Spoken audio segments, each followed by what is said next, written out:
untuk perpuluhan, persembahan, biasanya saya pindah juga. Tapi kalau misalkan untuk membantu pelayanan gereja atau tidak minta-minta, tidak menekankan, menakut-nakuti umat untuk perbulan atau persembahan, ya saya pasti rela kasih karena memang harus. Oke, Terima kasih ke karena Tuhan. itu ada dibantu dulu Jackson, karena konsepmu ada di dua. Sebelum dilanjutkan saya cosplay dulu. Oke, yuk. Ya. Saudara-saudara yang tidak memberikan perpuluhan sangat besar dosanya.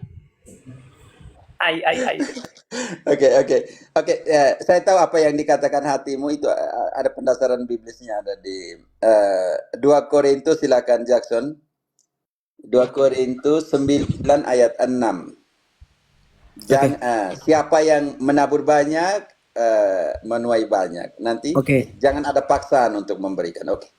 Camkanlah itu, orang yang menabur sedikit akan menuai sedikit juga, dan orang yang menabur banyak akan menuai banyak juga. Tahan dulu Jackson. Pak Tauriel, mereka mati-matian, ada beberapa praktik pendeta, mereka mati-matian di ayat ini tanpa melanjutkan ayat selanjutnya. Ayat selanjutnya penting sekali. Silakan Jackson. Hendaklah masing-masing memberikan menurut kerelaan hatinya, jangan dengan sedih hati dan karena paksaan, sebab Allah mengasihi orang yang memberi dengan sukacita. Bisa mengerti Pak Tauriel, saya mengerti keputusan hatimu, karena kitab suci Paulus sudah mengatakan begitu. Jangan ada paksaan, melainkan kerelaan hati. Lanjut Pak Tauriel. Ya, maksudnya ya 5 kali ya juga kan saya memberikan kesaksian, tapi kan saya nggak sebut tempatnya ya, Romo. Ya, nggak apa-apa. Santai aja Pak Tauriel, saya besarkan dulu, oke? Silakan. Iya, ini sih maksud saya, kalau dari saya pencarian imannya saya sih masih tahap sampai di situ. Ya, tapi terakhir kali saya udah sampaikan ke Romo Marcel juga, sementara saya udah cocok di salah satu gereja yang tidak minta-minta dan fokus atau nakut-nakutin umatnya untuk persembahan atau perpuluhan, terus juga tidak membahas iman lain, tidak membahas politik, fokus pada pribadi dan fokus kepada membawa pribadi itu, jangan bikin malu Tuhan kita, itu sih Romo. Tapi untuk belajar lebih dalam, makanya saya masuk ke room ini dan sering DM dengan Romo Marcel selama ini. Oke, karena itu Pak Tauriel, mungkin ada 1-2 tema yang masih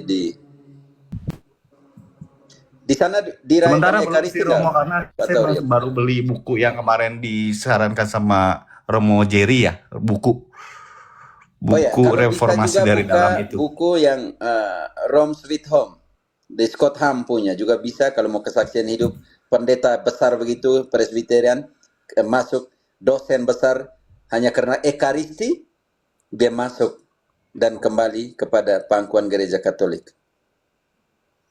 Ya, saya masih baru mau baca itu yang reformasi dari dalam, terus sama Romo Marcel tetap dibimbing. Kalau ada pertanyaan bisa langsung DM Romo Marcel, dia sih terlalu terbuka gitu. Selalu terbuka Romo Marcel sama saya.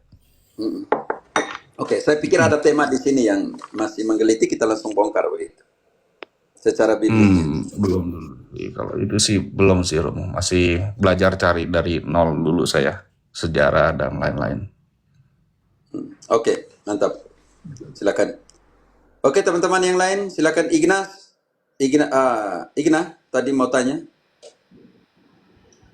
Ignis open mic. Oke. Iya, terima kasih Romo. Terima kasih host. Salam semua. Romo, sebelum saya tanya, saya melanjutkan pertanyaan dari teman tadi ketika yang bertanya tentang tema yang tadi. Romo, ada satu hal yang belum saya pahami kalimat Romo ketika berkata gereja harus menetapkan orang yang berbahasa roh. Tolong dijelaskan lebih lanjut, karena dalam praktik saya belum menemui pengalaman semacam ini, atau dalam teori saya juga belum. Gereja hierarki menetapkan orang yang berhak berbahasa roh. Tolong dijelaskan Romo. Terima kasih. Ignas, contohnya engkau berbahasa roh, engkau harus mendapat otorisasi dari gereja, supaya kau jangan praktek sembarang-sembarang sana sini. Nanti kau bilang kau agama Katolik, tapi otoritas yang mengutus kamu siapa? Karena itu karismatik Katolik, dia punya moderator, tidak bisa berjalan sendiri.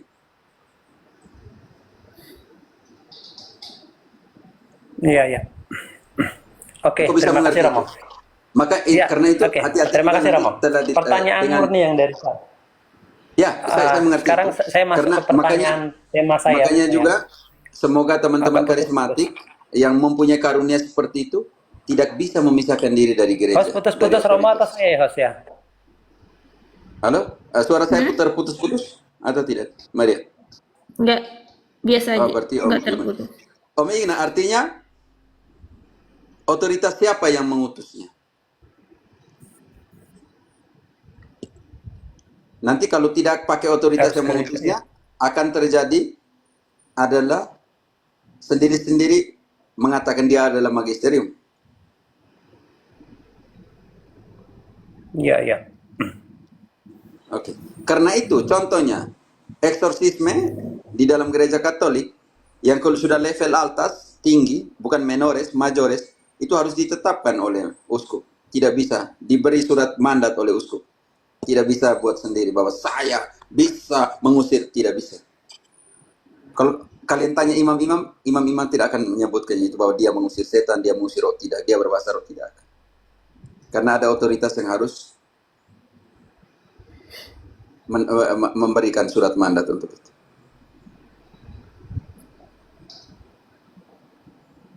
Begitu ya, Igna? Iya. Ya, terima kasih. Tema saya Romo mengenai gini Romo. Dalam kasus kalimat Yesus Eli Eli lama sabatani, kemudian itu yang di Lukas, ya Bapa ke dalam tanganmu kuserahkan nyawaku. Romo, saya ingin mendapatkan versi dua jawaban. Mohon maaf, ini agak nakal. Secara magisterium, bagaimana gereja menjelaskan? Satu lagi, dasarnya saya adalah bertanya ini adalah karena saya memperoleh penjabaran bahwa itu dalam wawasan Ibrani. Dalam wawasan Ibrani, memang kalimat Eli Eli lama sabatani itu ya dalam wawasan Ibrani. Bisakah Romo menjelaskan dalam wawasan sana, termasuk contoh ya Bapa ke dalam tanganmu kuserahkan nyawaku. Sebenarnya dalam wawasan Ibrani, tradisi mereka, doa ini memang sudah sehari-hari mereka lakukan, yaitu dalam doa malam.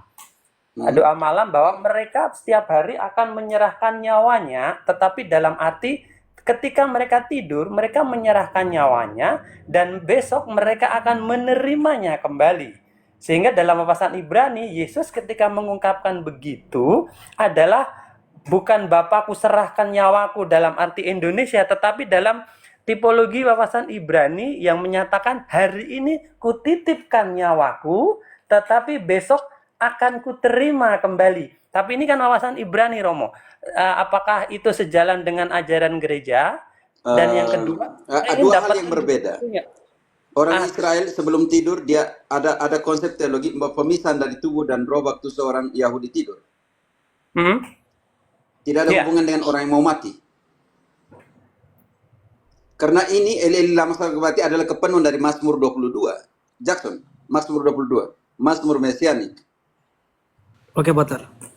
Mazmur 22 berapa, Pater? Mulai dari ayat 1.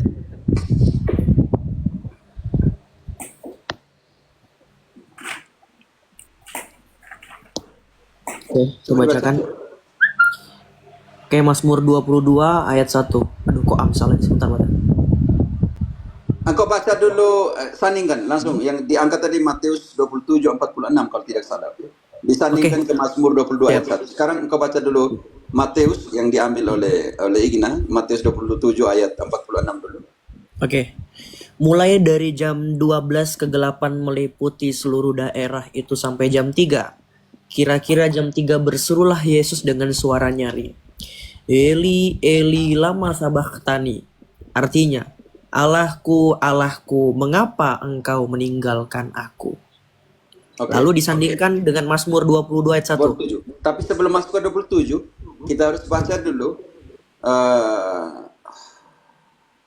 Yohanes 19 ayat 30.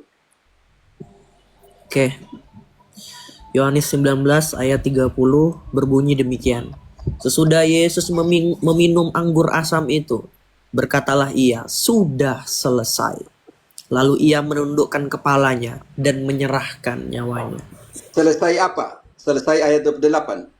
Supaya genaplah. Sesudah itu karena Yesus tahu bahwa segala sesuatu telah selesai, berkatalah ia, supaya genaplah yang tertulis dalam Sudah. kitab suci. Oke, supaya genaplah yang tertulis. Sekarang kita harus bongkar Mazmur yang tertulis di Perjanjian Lama. Mazmur 22 ayat 1. Mazmur 22 ayat 1. Untuk pemimpin biduan, menurut lagu Rusa di kala fajar, Mazmur Daud.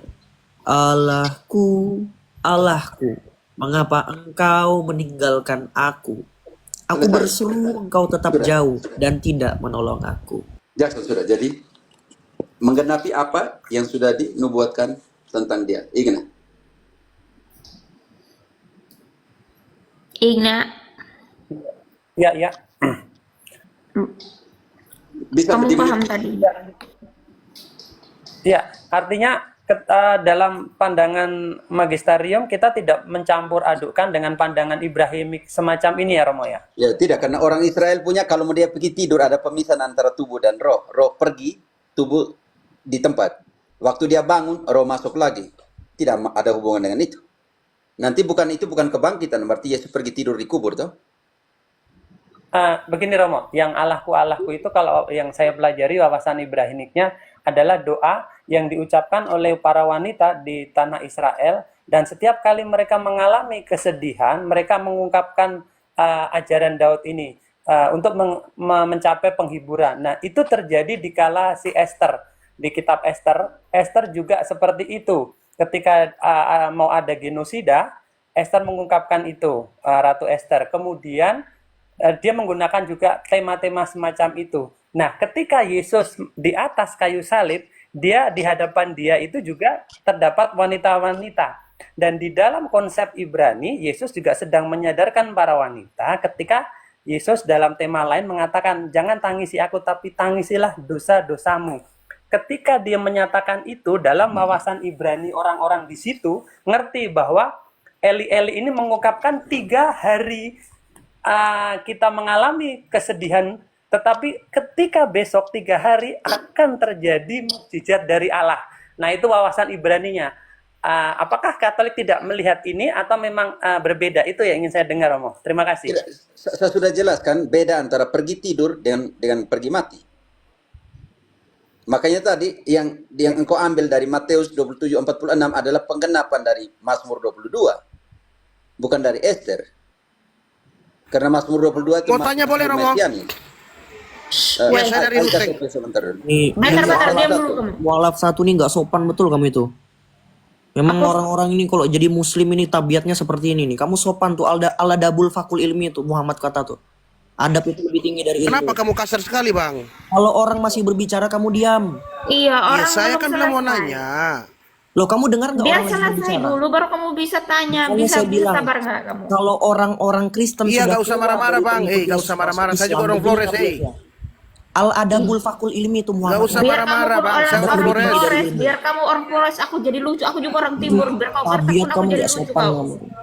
Kok tabiat sih? Diam. Turun. Inilah ajaran sesat kamu, ajaran sesat kalian. Memang Hanya sesat tuh semua. berisik kayak Muhammad, kamu berisik. Turun aja kan dia itu. Turun sebentar, kalau dia sudah sopan baru bisa naik. Saya keluarga semua Islam. Saya papa itu dosen besar Islamologi di NTT Paterli Pustule. Jadi engkau naik sebagai Islam, sopanlah saya jadi keturunan Islam juga. Oke. Igna, engkau bisa mengerti satunya kebiasaan mereka satunya. Ya, tadi saya sudah ambil dari, mungkin engkau tidak mengerti, saya ambil dari Yohanes 19 ayat 30 lalu ke ayat 28.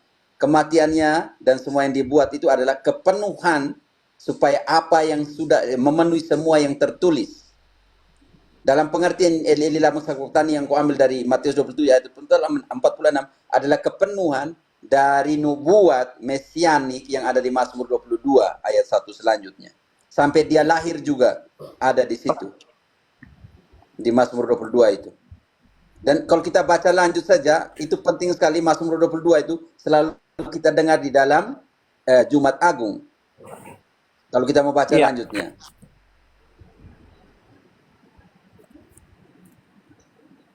Oke, Silahkan, terima Ning. kasih Romo.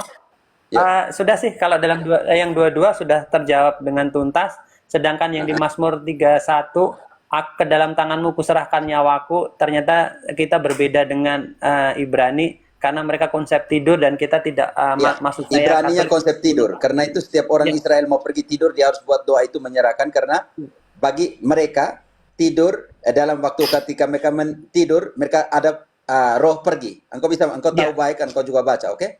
Iya, roh pergi dan dititipkan, tapi kita tidak menggunakan konsep Dititipkan. itu ya Romo. Karena Yesus mati, bukan pergi Benar. tidur, oke? Mati.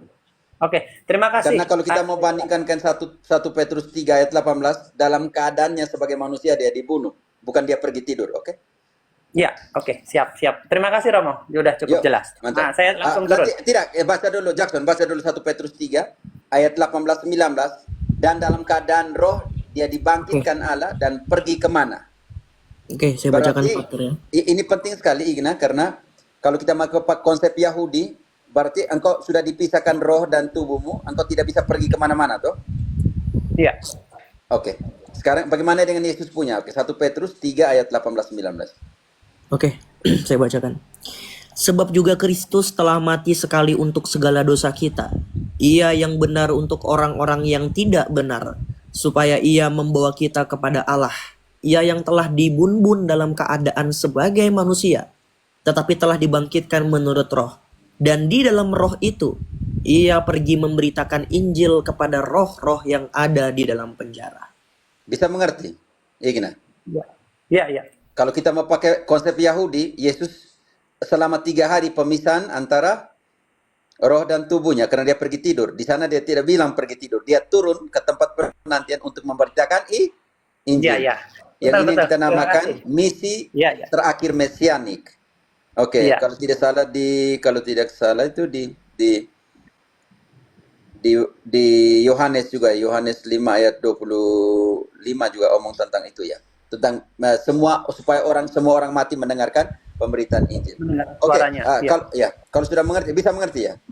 Iya, paham Romo. Terima kasih sekali. Oke, Jelas, sekarang jelas. kita mau ke AI tadi, tapi AI ini langsung potong-potong di jalan ini. Ya turun ya Romo ya. Terima kasih. Ya, Host. Igna. Oke, mantap. Maria Muji bisa. Oke, aku AI, turunkan. tidak tahu Jackson, AI ini dari sebelah ya, dari Muslim ya. Dia ngakunya Kristen, kemudian itu mualaf kok. Romo, hanya karena sampai berangkat imannya itu hanya tahu Tuhan itu satu. Jadi dia tidak mengerti imannya, makanya dia pindah Islam. Makanya saya bilang lebih Tapi dia pantas bilang muka sempat alaf, dia Romo. belum mualaf. Dia sudah mengucapkan syahadat itu kalau nggak salah. Oke. Di mana dia tadi? Tidak ada ya? Ya sudah. Datang Oke, silakan ngamuk-ngamuk. teman-teman, ada pertanyaan lain? Ada yang di bawah mau naik? Saya juga bisa mensyahadatkan Romo. Asyhadu. Ayo, biar kamu jadi ini semua, jadi kodok. Salah. Oh, IKTP itu Protestan. Oh, pantas. Ya. Tapi maksudnya kalau etikanya dia mungkin tidak sabar ya. Santai aja. Gak usah, Jangan- gak usah Itu dia. Romo. Memang seperti Gak itu. usah Dia dia juga ngaku orang Flores, orang Timur. Aku juga orang Timur, jadi lucu dia gertek-gertek orang. Gak takut pun sedikit sama dia. dia Yang juga kalau masuk ke naik ke rumah tempat saya panas-panas itu seperti yang di Jackson, kau baca dulu Markus 1 ayat 21 selanjutnya. Oke. Yang siapa yang kepanasan? Engkau baca dari situ.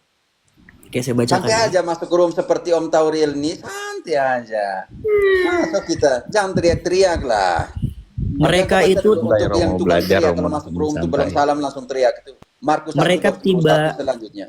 Oke, mereka tiba di Kapernaum setelah hari Sabat mulai. Yesus segera masuk ke dalam rumah ibadat dan mengajar. Mereka takjub mendengar pengajarannya sebab ia mengajar mereka sebagai orang yang berkuasa, tidak seperti ahli-ahli Taurat. Pada waktu itu, Lanjut. di dalam rumah ibadat ada seorang yang kerasukan roh jahat. Orang itu berteriak, "Apa urusanmu dengan kami, hai Yesus orang Nazaret?" Nah, Alkitab ini teriak-teriak roh jahat itu. Lanjut. Engkau datang hendak membinasakan kami. Aku tahu siapa engkau, yang kudus dari Allah. Tetapi Yesus menghardiknya, seraya berkata, "Diamlah, keluarlah daripadanya." Roh jahat itu mengguncang-guncangkan orang itu dan sambil menjerit dengan suara nyaring yang keluar daripadanya.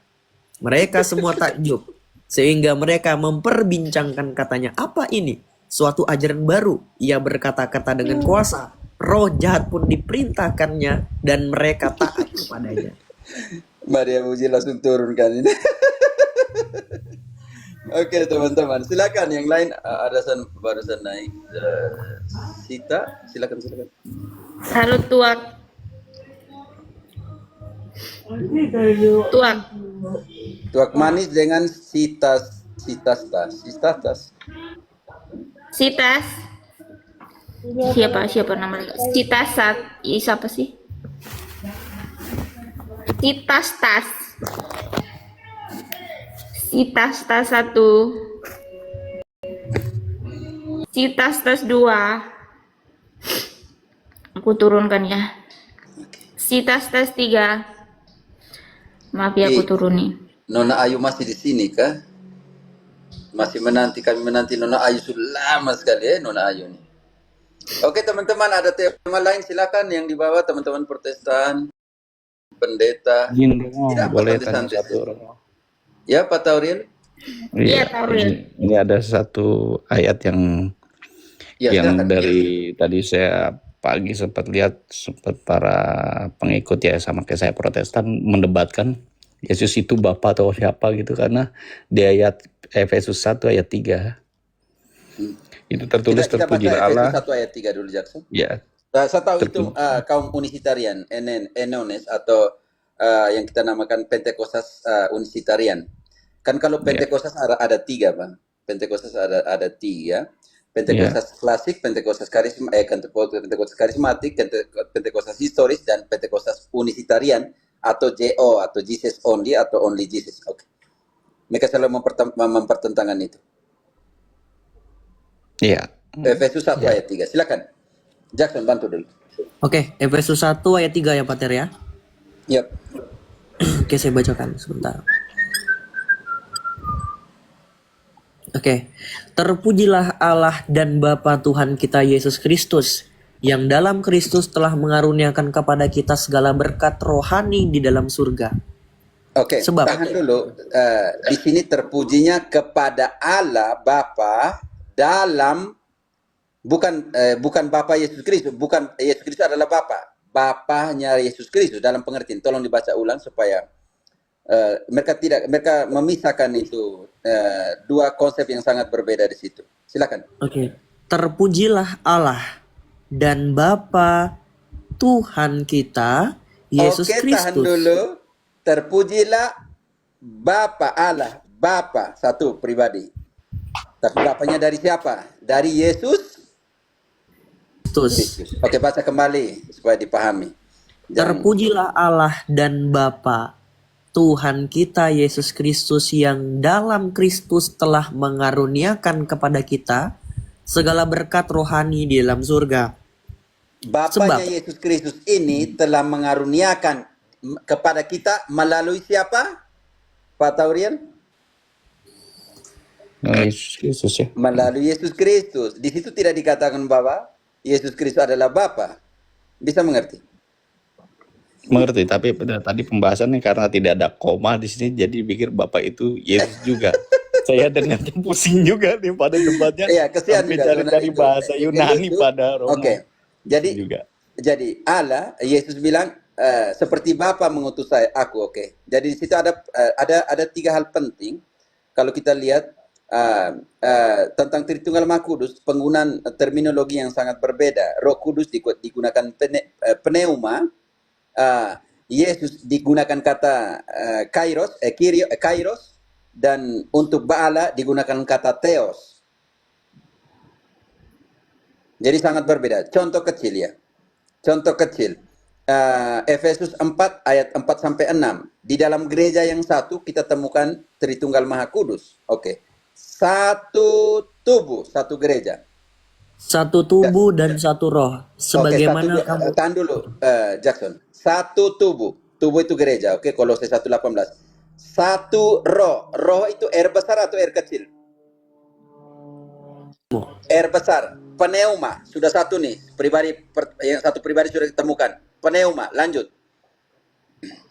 Sebagaimana kamu telah dipanggil kepada satu pengharapan yang terkandung dalam panggilanmu. Satu Tuhan. Tahan. Satu. Pribadi kedua. Satu Tuhan. Satu roh, pneuma. Satu Tuhan. Kyrios. Lanjut. Satu iman. Satu baptisan. Satu Allah dan Bapa dari semua. Selesai. Di sini yang kita namakan masuk teosnya di sini. Satu Allah. Bapa dari semua. Oleh semua dan dengan semua. Jelas Romo, terima kasih. Sangat jelas. Jelas. Oke, kita bongkar lagi. Yang untuk Jesus only, Yesus bilang dia tidak sendiri. Yohanes 16 ayat 32. Yohanes Ini 16. Pak Turiel. Jelas sekali Yesus bilang, saya tidak sendiri. Onenes bilang, Yesus sendiri. Jesus only. Yesus sendiri. Yesus bilang, hei kurang ajar. Saya sudah bilang, saya tidak sendiri. Begitu contohnya. 16 Lihat, 32. saatnya datang, bahkan sudah datang, bahwa kamu dicerai-beraikan masing-masing ke tempatnya sendiri, dan kamu meninggalkan aku seorang diri. Tahan dulu. Kamu semua, para rasul, semua meninggalkan saya seorang diri. Semua para rasul hilang. Kamu meninggalkan saya seorang diri. Lalu Yesus bilang, Namun aku tidak seorang diri, sebab Bapa menyertai aku. Tauriel bisa mengerti? Siapa bapaknya Yesus? Allah. Makanya Efesus 1:3 itu harus dibaca teliti. Oke Pak? Kalau tidak memang rusak. Yesus Paham. bilang dia tidak sendiri. Onenes bilang Jesus only. Only Jesus. Yesus sendiri. Hei, Yesus sudah bilang tidak sendiri. Ini kamu bilang dia sendiri. Bagaimana? Kan lucu kan Pak Tauriel? Baru ayat bilang, kamu bilang, kamu meninggalkan saya sendiri. Tetapi ingat, aku tidak seorang diri. Sebab Bapa menyertai aku. Berarti sudah dua pribadi di situ. Romo mau tanya Romo. Dosa silakan. Pak Taurian sudah ya, Pak Taurian. Sangat jelas Romo, terima kasih. Oke, jadi hati-hati dengan penekanan. Jadi mereka tuh baca lurus saja seolah-olah Yesus adalah Bapa di dalam 1 Efesus 3 1 ayat 3 tadi. Silakan. Ya. Dosa. Ya tadi kan Romo jelaskan, udah menjelaskan tentang Theos, Kurios, dan Pneuma. Tapi gini Romo, kan kalau dalam Ibrani kan Theos itu kan setara dengan kata Elohim ya. Elohim. Kan kalau dalam kaidah bahasa Ibrani, dia leksikonnya itu kan dia pakai plural. Apa namanya? Plural, bukan artinya Dalam jamak. ketunggalan dalam kemajamukan. Ya, tapi sementara kalau di dalam perjanjian baru kan, contohnya di Yohanes 1 ayat 1 kan, enarche en hologos kai prostontion en theos. Jadi dia pakai di situ kan theos. Nah, sementara di leksikonnya itu dia bukan plural, malahan dia singular. Jadi inilah kenapa Oneness itu mengatakan bahwasanya sebenarnya yang theos itu, yang singular, yang singular di theos itu justru Yesus itu sendiri, Allah itu. Jadi Bapa itu Yesus itu sendiri. Paham gak Romo maksudnya? Bisa, tapi mereka akan mengalami sebuah kalau kembali kepada perjanjian lama ada sebuah tabrak di situ karena Elohim kan jamak. Kalau dia tunggal harus pakai Eloha. Iya, maksudnya kalau Theos itu apakah Theos itu dia berbentuknya sama dengan Elohim atau Eloah? Tidak, kalau omong tentang Elohim, kita harus omong tentang ketunggalan dalam kemajamakan atau kemajamukan dalam ketunggalan.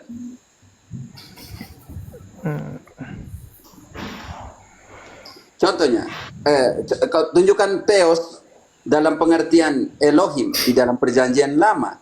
Sekarang engkau bongkar, bantu dulu Jackson, Yesaya 48. Yesaya 48, kau garis bawah dulu ayat 12 langsung ke 16. Oke. Dengarlah aku hai Yakub dan engkau Israel yang kupanggil. Akulah yang tetap sama. Akulah yang terdahulu. Akulah yang terkemudian. Tahan dulu. Akulah Alfa dan akulah Omega. Awal dan akhir. Lanjut. Beginilah firman Tuhan penebusmu, yang Maha Kudus Allah Israel. Akulah Tuhan Allahmu, yang mengajar engkau tentang apa yang memberi faedah, Tahan dulu.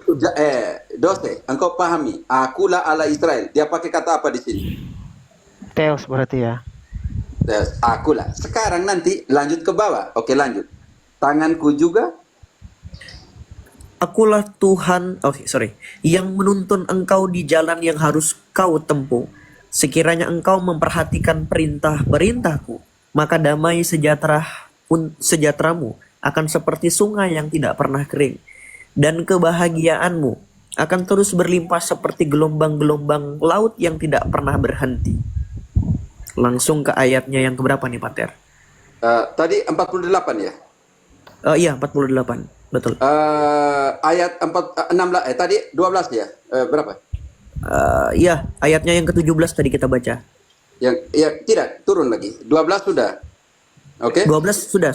Oh, Sudah. 13 Pater, 13. 13 lah engkau nih gitu. Tanganku juga Tahan dulu. meletakkan. Dose, tanganku juga artinya ada tangan yang lain atau tidak?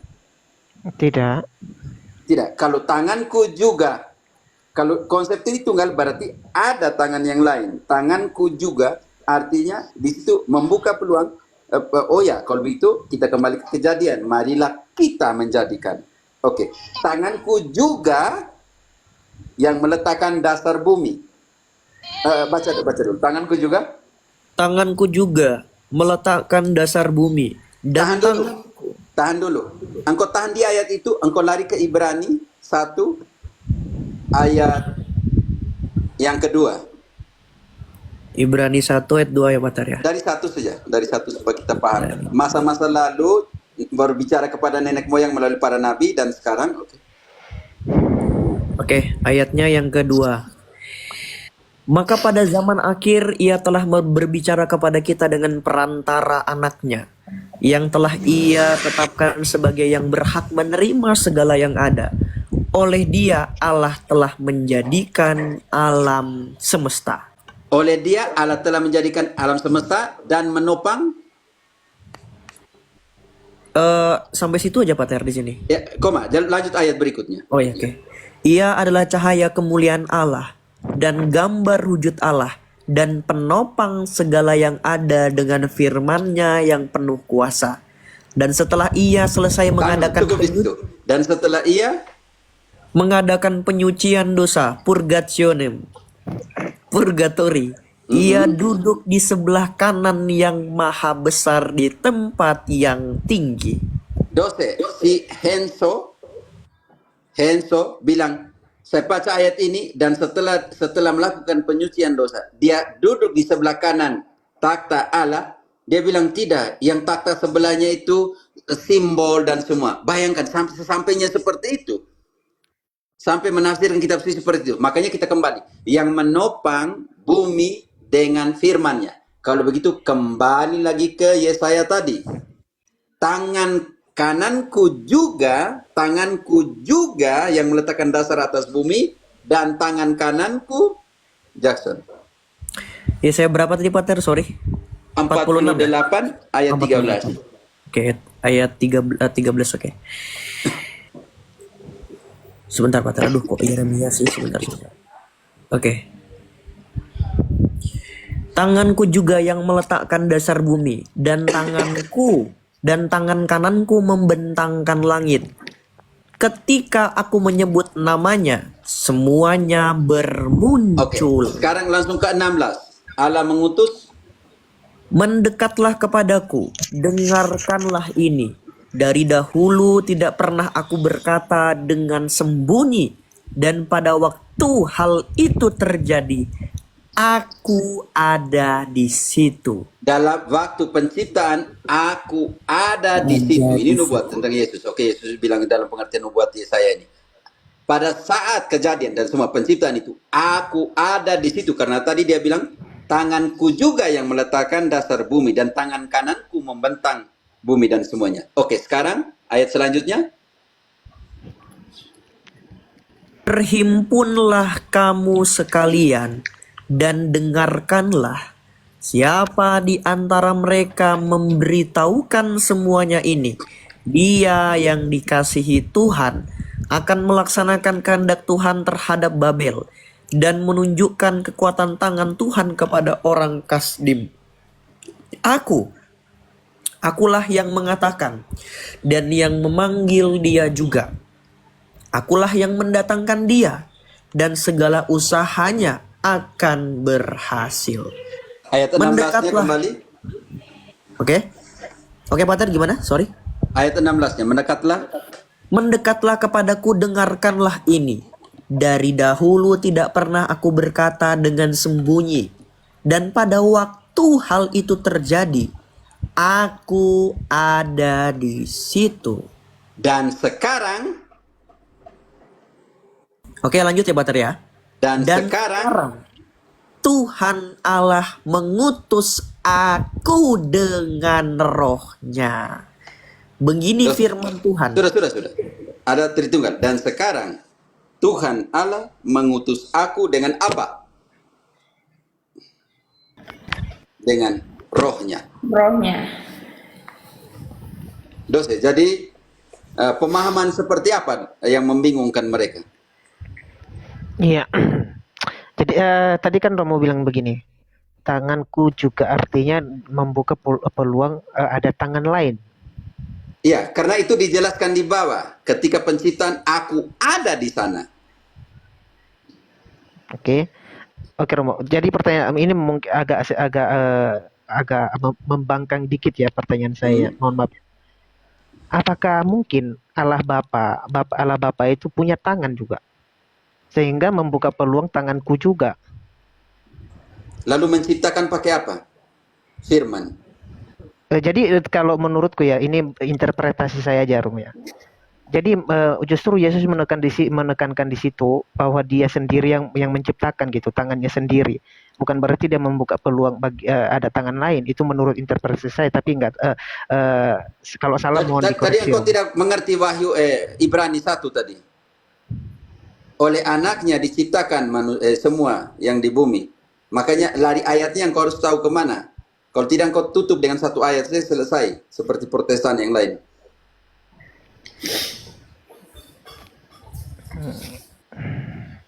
Dosen. Jadi kalau kita hanya mati di satu ayat, selesailah kita. Karena itu analogi dalam gereja Katolik di dalam KGK 114, satu ayat dibangun oleh keseluruhan kitab suci. Isi dan keseluruhan.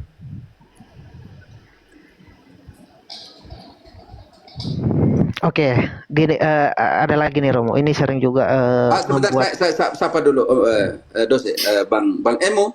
Halo Bang Emo. Halo, selamat malam Bang.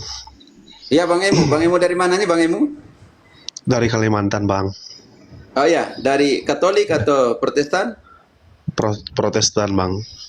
Oh iya, dosen kita dengarkan dulu sedikit ya. Oke, sebelum ke pertanyaan. Oke, silakan Bang Emo. Mungkin ada 1-2 komentar, silakan. Mungkin ini jauh dari apa yang dibahas oleh Abang siapa nih tadi? Dance ya. Memang selama ini saya selalu mengikuti. Nggak ada dance di sini. Apa itu? DOC. Ya. DOC. Oh, DOC. VOC. Ya, selama ini saya ikut roomnya Abang ya. Ya, selama ini saya mau naik tapi nggak bisa gitu ya. Karena rame. Bang, saya jujur Bang, saya dari Protestan. Saya sedikit bingung nih Bang. Katolik itu bukan Kristen kah? Atau bagaimana Bang? Cuman ketika kita bilang Katolik, kata mereka Katolik bukan Kristen Bang. Gimana itu ya Bang? Katolik itu Kristen sejati. Ya Bang? Katolik itu Kristen sejati. Nah, begini lagi Bang. Soal sebentar, Kristen sejati contohnya, kita langsung buktikan ayatnya, oke? Ketika Petrus bilang, kalau kalian menderita sebagai orang Kristen, 1 Petrus 4 ayat 16. Dan engkau harus pertanggungjawabkan siapa itu Petrus, oke? Jackson, tolong. 1 Petrus 4 ayat 16. Apakah Petrus tidak orang Kristen pada saat itu ketika dia sebagai Paus mengatakan, kalau kalian menderita sebagai apa? Oke, Jackson. Tetapi jika ia menderita sebagai orang Kristen, maka janganlah ia malu melainkan hendaklah ia memuliakan Allah dalam nama Kristus itu. Bang Emo, Petrus, Iya bang. Petrus dalam satu Petrus yang menulis surat Petrus ini, dia rasul yang dipilih oleh Yesus. Iya bang, ya bang. Bang, Dia saya mau tanya Katolik. bang, saya mungkin saya Ya, nggak benar, tahu kita sejarah pakai mungkin ya bang analogi. ya. Dia Katolik, Bagaimana bang? Petrus Katolik, Petrus rasul. Dia paus pertama. Saya belum sampai paham bang. Ya, Saya belum, tadi kan ayat ini mengatakan kalau engkau menderita sebagai orang Kristen, Petrus yang ngomong, Rasul Petrus. Ya Petrus, ya Rasul Petrus. Petrus orang Kristen. Ya Kristen bang. Lalu dari Rasul Petrus, paus pertama yang dipilih oleh Yesus bilang engkaulah Petrus dan di atas batu karang ini saya akan mendirikan gerejaku. Bang, saya mau tanya dulu bang, arti paus itu apa ya bang ya? Jawab dulu, Jangan jawab. loncat, kita masih ke Kristen nanti saya jelas Bang kata Emo, Kristen itu oke. seperti Bang apa. Emo, jangan Paus. panggil bang. Paus itu pemimpin Romo. gereja Katolik. Saya beritahukan dulu Oh, ke Romo, Bang Romo. Emo. Panggilnya Romo. Romo maaf pak. Oke, Kata dia. kalau Romo, panggil Bang Bang berarti ke saya. Oke, sebentar Romo, satu saja saya beritahu dia. Bang Emo, emang Protestan yang Abang anut itu berdiri tahun berapa? Jujur saya ini masih awam bang. Tidak begitu Bang. Seawam-awamnya orang Protestan tahulah. Emang Protestan yang Bapak anut itu berdiri tahun berapa? Ini Wah, untuk kita ini membuktikan enggak. Kristen mana yang dimaksud kitab suci tadi. Jadi Bapak harus jujur dulu nih. Protestan yang Bapak anut, Bapak aliran apa? Lutheran, Calvinis, Zwingli, Wesley, atau aliran apa? Gereja yang Begini gimana, bang, begini bang. Enggak, Saya Jangan enggak. begini, jawab Bang. dulu, Ini- jangan begini. Abang mau tahu atau mau gimana? Maka saya tanya dulu, Saya- Anda aliran apa? Dari Lutheran ya, kalau enggak salah Lutheran. Nah, sekarang saya tanya. Siapa? Martin Luther ke apa? Sebentar Bang, supaya Anda tahu. Ya. Di Indonesia nanti Bang, Protestan disebut Kristen itu tahun 2001 Bang. Ada undang-undangnya. Nanti saya tunjukkan. Sekarang saya pastikan dulu, Bapak aliran apa? Lutheran, betul? Kemungkinan begitu, karena saya Oke. dengar gitu pak, Jangan Lutheran. kemungkinan. Masa Gerejanya iman di mana, Anda Bang? kemungkinan? Oke, sekarang saya tanya. Luther mendirikan aliran Protestan tahun berapa? Jangan ketawa. Ini Anda kan bilang Katolik bukan Kristen. Saya tanya dulu. Nah, Kau Lutheran? Jawab. Bang, Luther saya minta maaf mendirikan. dulu. Jawab Maksud dulu, saya bukan Bang. begitu. Jawab dulu. Maksud Luther saya kan mendirikan cuman ingin aliran Protestan mengenal. abad keberapa? Jawab dulu itu. Dege, Saya, tahan dulu. saya kan hanya ingin mengenal saja. Saya ingin mengenal, bertanya sama Bang, Romo. Bang, saya mantan Oke. Lutheran, Bang. Maksudnya Sebodoh-bodohnya Om Gia orang mungkin tahu, gini. Bang, itu berdiri kapan. Betul, maksudnya Om Gia tuh gini, Bang Emu. Bang Emu ini gerejanya di mana? Itu dulu deh. Gerejanya apa? Kan banyak tuh. Ibadahnya, pergi ibadah atau Iya, apanya betul. di mana. Peribadatannya di mana tuh? Saya di nama denominasinya. Iya, gerejanya Iya. apa? Saya Injili. Oh, Evangelin. Oh, Evangelin. Oke. Injili. Baik. Injili. Sekarang kita telusuri sejarahnya. Tolong dijawab dulu. Martin Luther mendirikan gereja aliran Protestan itu tahun berapa, Bang? Saya beritahukan ya, kalau Abang nggak tahu, bilang kalau nggak tahu. Abang Coba tahu? bang, coba abang Tidak. jelaskan dulu bang. Luther mendirikan aliran Protestan tahun 1517. Kira-kira Yesus ada nggak di zaman itu, Bang? Di zaman apa bang? Oh Allah, nggak dengar dari tadi omonganku. Sia-sia ngomongnya. Bang, saya tanya lagi. Saya beritahukan Anda. Protestan didirikan oleh Martin Luther tahun 1517. Pada masa itu Yesus ada nggak, Bang? Masih hidup di dunia? Yesus sudah ada. Hah? Bang? Bang, begini bang, jujur bang, saya tadi cuma Sebentar, ingin mendapat Bang. pencerahan saja. Selesaikan dulu satu-satu. Anda kan ingin Saya ingin tahu. mendapat pencerahan saja dari Romo tadi. Iya, ini kan Gitu. pencerahan. Makanya satu-satu, Bang. Tapi kan saya nggak sampai ke sejarah. Jadi begini, nggak Bang. sampai ke sejarah. Protestan Saya hanya itu berbicara baru sedikit saja berdiri. ke Romo tadi. Sebentar, Bang. Karena Anda tadi kan menanyakan sesuatu, ternyata abang sendiri nggak tahu sejarah agamanya. Ini bagaimana? Oke, oke. Yang Oke, mengatakan aku saya tunggu. galak, kau lihat mukaku di sini senyum-senyum. Karena kalian baru dengar suaraku. Bang Jadi, begitu, bang begitu. Oke. iya. Oke, Bang Emo. Oke, Bang Emo bilang sebentar dia Romo, lutheran. saya tutup dulu omongan saya. Ya, ya, silakan. Protestan berdiri tahun 1517. Jadi sangat konyol kalau mengatakan Katolik dari abad pertama bukan Kristen. Iya. Ya. Oke, yang kedua, ya. Yang kedua, yang perlu Anda ketahui, di Indonesia Protestan berganti nama jadi Kristen itu menurut Undang-Undang Nomor 21 tahun 2001 dari Bimas Protestan menjadi Bimas Kristen. Baru tahun 2001. Itu pun Katolik ngalah. Jadi abang jangan pede dulu. Oke. Turun dia. Oh, dia turun. Iya betul. KTP-nya dulu Kristen Katolik, sekarang jadi Katolik ya. KTP Oh, dulu ya. tahun 90-an. Udah turun ya. Pak Sudah. Pak Emo. Oke, Pak Emo. Oh, ya, Pak Emo Naikin sudah turun. lagi dia. Ya. Nanti kalau Pak Emo sebentar naik ya, Pak Sorry ya Emo ya. Romo, sorry Romo. Karena kalau pendekatan baca ayat itu dia pasti ngeyel terus. Ternyata dia juga tidak tahu sejarah agamanya sendiri. Luar biasa. Oke. Kita sapa dulu. Om Budi. Om Budi. Ya, Om Budi. Dari Papua atau dari mana nih? Dari Ambon, Flores, Papua, NTT. Papua. 12, 1, sudah jam 1.42 pagi ya? Wow. Dia beda dua jam kan dengan Jawa. Ya, dengan Jawa beda 2 jam. Berarti sekarang sudah di Jawa. Saya di luar negeri jadi aman lah saya. Kali saya kesian kalian. 11.42, 12.42, 1.42. Wah, mau jam 2 pagi. Oh, silakan Om Budi. Om Badi, maaf saya Om Budi lagi.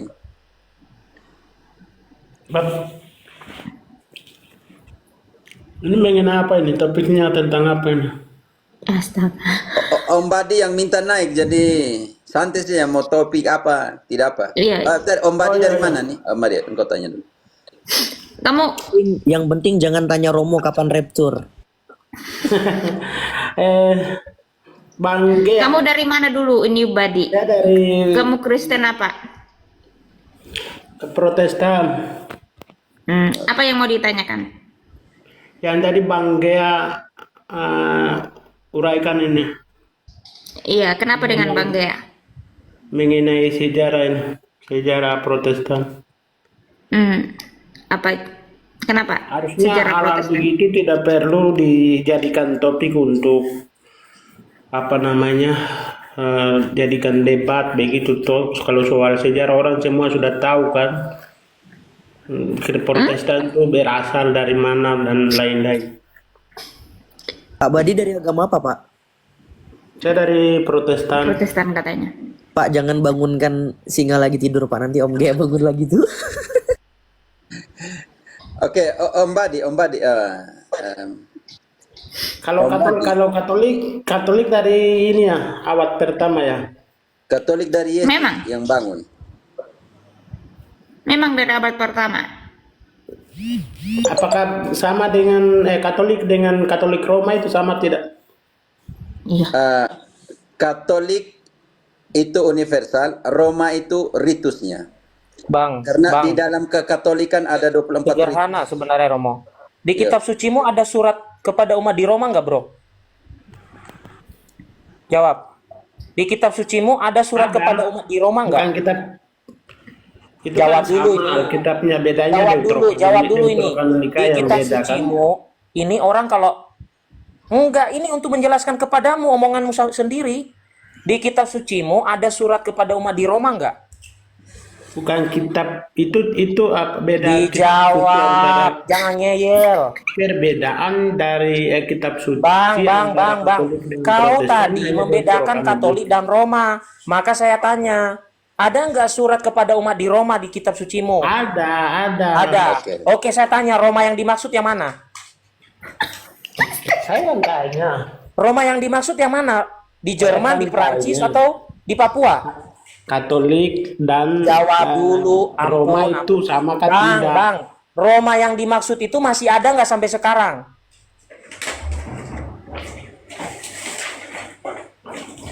Oke. Meninggoy, Tahan dulu, meninggoy. siapa dulu? Jas apa nih? Jas. Itu jasnya Jakobus Romo, Salve Romo, Salve semuanya. Oke. Salve dari agama apa, Jas? Dari Jas agama itu apa? dari biar saya ngomongin. Oke, siap Romo. Om Badi. Ya. Om Badi tanya Roma Katolik. Gereja satu Katolik. Kalau ritusnya ada 24. Roma itu salah satu ritus dari 24 ritus itu. 23-nya ritus timur, satunya ritus barat Roma. Tapi gerejana namanya Katolik. Katolik Roma. Yo. Baik, terima kasih Pak Romo. Yo. Saya mau tanya ke Pak Gea lagi nih. Oh, dia mau Pak Gia aku mau. Biar saya jawab. Enggak. Kalau Dia Anda lagi diskusi istirahat. dengan saya, usahakan dua arah. Saya nggak suka kalau orang nanya terus tapi nggak bisa jawab. Saya tanya dulu nih. Surat Roma itu Romanya masih ada nggak sampai sekarang? Ada. Nekatnya Ada. Bang Abadi. Oke, ada ya. Pegang omonganmu. Oke, sekarang saya tanya, apakah gereja Katolik hanya ada di Roma? Tidak. Tidak. Oke. Sudah jelas ya? Gereja Katolik itu di seluruh dunia. Disebut tahan Roma. dulu, Degean. Kita buktikan dalam kitab suci bahwa iman gereja Roma itu sudah tersebar di seluruh dunia. Oke. Jackson, engkau bantu dulu. Roma 1, ya Pak Badi, kita buktikan di kitab suci bahwa iman gereja Roma sudah tersebar di seluruh dunia. Roma 1 ayat 7 dan 8 dan konsentrasi di ayat 8. Bang Badi ingat betul, ingat sebentar ayat 8-nya omong seperti apa. Dari ayat 7, oke. Kamu sekalian yang tinggal di Roma, yang dikasih Allah, yang dipanggil dan dijadikan orang-orang kudus. Kasih karunia menyertai kamu dan damai sejahtera dari Allah Bapa kita dan dari Tuhan Yesus Kristus. Pertama-tama, aku mengucap syukur kepada Allahku oleh Yesus Kristus atas kamu sekalian, sebab telah tersiar kabar tentang imanmu ke seluruh dunia. Om Badi, kabar tentang iman dari gereja mana yang telah tersebar di seluruh dunia menurut surat Roma 1 ayat 7-8 ini? Oke, tadi saya tanyakan apa bedanya toh? Iya, makanya sekarang, makanya saya mau tanya. Barusan ayat yang kita baca tadi, iman dari gereja mana yang imannya sudah tersebar di seluruh dunia pada tahun 55 menurut ayat tadi. Soal itu saya paham. Ya, bahwa tidak, Roma hanya itu jawab ada. sederhana saja. Iman Tadi dari gereja ayat mana yang kamu dengar. sudah tersebar di seluruh Bukan itu dunia yang saya pada tanya, saat bukan itu. itu. Soal Ya? itu saya Kamu harus jawab dulu kan ada kaitannya ini Badi. Dengan Roma kan, kalau tanya Begini. Roma, gereja Roma dan semua, makanya saya tanya, ayat yang baru kita baca tadi berbunyi seperti ini. Pertama-tama aku mengucap syukur kepada Allah karena telah tersebar kabar tentang imanmu di seluruh dunia. Baik. Iman dari gereja mana yang waktu Paulus tulis itu, imannya sudah tersebar di seluruh dunia. Betul, itu sudah ada di Alkitab kan? Soal itu saya Tapi gereja mana? Maksudnya gereja mana pada saat itu? Yang bukan itu yang saya tanya lagi. Sekarang saya tanya ke Jawab aja Bang Badi. Jackson, kamu bacakan lagi satu kali Ayat 7 biar dia bilang dengar. kamu yang ada di Roma. Ayat 8 yang mengatakan bahwa kamu yang ada di Roma, imanmu sudah tersebar di seluruh dunia. Pertanyaan saya untuk Pak Bandi, iman dari gereja mana menurut Roma 1 ayat 7 dan 8 tadi, imannya itu sudah tersebar di seluruh dunia? Gereja Roma atau tidak? itu sudah ada di ayat yang sudah dibacakan tadi. Saya tidak Hanya tawarkan sebut saja kenapa sih, gereja Pak? mana yang imannya sudah tersebar di seluruh dunia? Gereja mana? Tepok jidat ngomong sama bapak ini. Oke. Pak Badi, sebentar. Saya harus lihat Pak Badi ini jujur atau tidak. Pak Badi, iman dari gereja mana ayatnya baru bisa dibaca yang sudah tersebar di seluruh dunia? Gereja mana nih? Roma, gereja Roma. Selesai perkara Udah dari tadi tadi jawaban kita tanya selesai dia kita. setengah mati sudah ayat Oke, sudah siap. omong. Siap, siap. Selesai Pak Saya Badi. juga, saya persoalkan itu. Itu kan sudah ada di apa kitab apa surat yang Surat dibacakan. Roma. Lalu yang sudah ada di kitab suci, kenapa tidak percaya? Saya percaya kok. Kalau percaya jadi Tadi Bapak juga Katolik Roma kalau begitu, tidak? Tidak, saya mau tanya Berarti itu. tidak percaya toh kalau begitu. Bukan percaya dan tidak. Tidak Kalau juga. Bapak percaya pasti di Katolik Roma, kalau tidak percaya pasti tidak di Katolik Roma. Tidak. Ukuran saya bukan dari itu. Jadi sekarang saya mau tanya lagi nih. Untuk siapa? Untuk Pak Gea atau untuk saya? Pak Gea. Romo atau Pak Agel? Oke, selamat. Oke, silakan. Lagi Silakan. kau sudah dibilang bangunkan singa tidur. Silakan Pak Budi, Pak Badi. Ma, silakan tanya. Oke. Biasa saja. Iya biasa. Udah silakan. Tapi begini Pak Badi, kalau sebentar kita Jadi tanya, begini. karena Pak Badi tanya, saya jawab dengan tulus. Nanti kalau saya tanya, tolong dijawab Kita dengan gantian tulus. bertanya, Badi. Gantian bertanya. Saya tanya, aliran Bapak berdiri tahun berapa? Saya yang tanya dulu. Gantian dong. Belum selesai. Dari tadi kamu bertanya terus, sekarang saya bertanya. Kamu aliran Lutheran, Mungkin dia mau belajar Calvinis, lah, mungkin dia mau belajar. Wesley, Calvinis. Kasih waktu Calvinis. dia. Oke, saya tanya. Aliran Calvinis berdiri tahun berapa, Badi? Jangan alihkan dulu. Saya mau tanya yang tadi lagi lanjutkan dari yang Dia tidak tahu jawab. Gantian. Kau aja nggak ngerti tentang imanmu, gimana sih? tidak bukan soal mengerti dan Dia mungkin mau Ya, belajar lagi. ya, Selesai, oke. Hanya. Oke, saya kasih pertanyaan yang kedua. Nanti setelah ini tanya ke saya. Di Dia- gerejamu ada berapa sakramen, Badi? Siapa Dua. tahu ada sakramen orang mati kan? 2 katanya. 2, sakramen apa saja? Tadi Budi Asali aja nangis, kau lagi. Sakramen apa saja, Badi? Dua. Iya, sakramen apa saja yang 2 itu? Karena ada pendeta yang mengatakan ada sakramen orang mati soalnya. Di gerejamu ada sakramen orang mati? Tidak ada. Oke, apa namanya kalau gitu? Sakramen. Saya bantu, Pak Budi, Pak Badi, saya bantu. Oke, bantu sudah.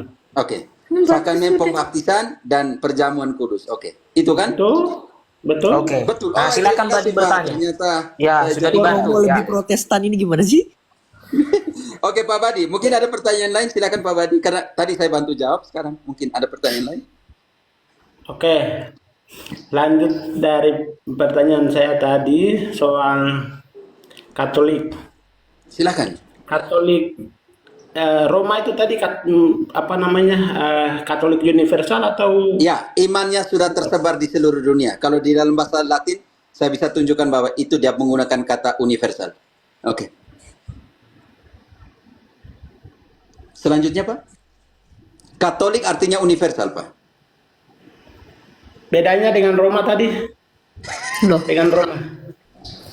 apa sih? Balik lagi ke ayat yang dibaca sama Katolik. Jeki tadi Paman Badi. Katolik Itu udah dibaca, makanya Ayo diterima. Pak jelaskan, biar Ayu. Katolik itu gerejanya, Roma itu ritusnya, Ya. dan Roma itu pusat dari gereja Kekatolikan. itu sendiri. Makanya tadi dikatakan salam kepada kamu orang-orang kudus yang ada di Roma. Jadi Katolik itu merupakan identitas dari persekutuan orang-orang yang percaya sekaligus merujuk kepada sifat dari gereja itu sendiri, ya. Sedangkan Ayu, mungkin Roma penjelasan itu keibuan merupakan sedikit ritus. sebentar ya, Ayu. Silakan Pak. Oke. Ini begini, Badi. Pak Badi, Roma itu selanjutnya.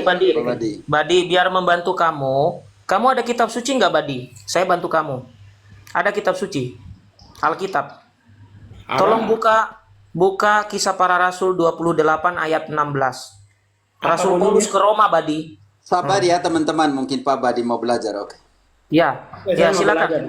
Kisah Para Rasul 28 ayat 16. Tolong dibaca. Ya, silakan Pak Badi. Oke. Pak Badi sepertinya agak susah dia ngelihat kalau misalkan sudah malam kan, apalagi sudah orang tua. Kisah Rasul 28 ayat 16. Oke, saya bacain ya. Setelah kami tiba di Roma, Paulus diperbolehkan tinggal dalam rumah sendiri bersama-sama seorang prajurit yang mengawalnya. Rasul Paulusnya sampai di mana tadi? Roma, oke. Roma. Berarti ngapain Rasul Paulus ke Roma? Penginjilan dengan Petrus. Pergi beli gorengan lah. Ya, di sana beli Roma kelapa, Pak Badi. Oke, Degia. Oke, tahan dulu. Om Badi, silakan lanjut lagi pertanyaan berikut. Oke. Petrus, apakah itu paus pertama di Katolik Roma? Sangat paus pertama.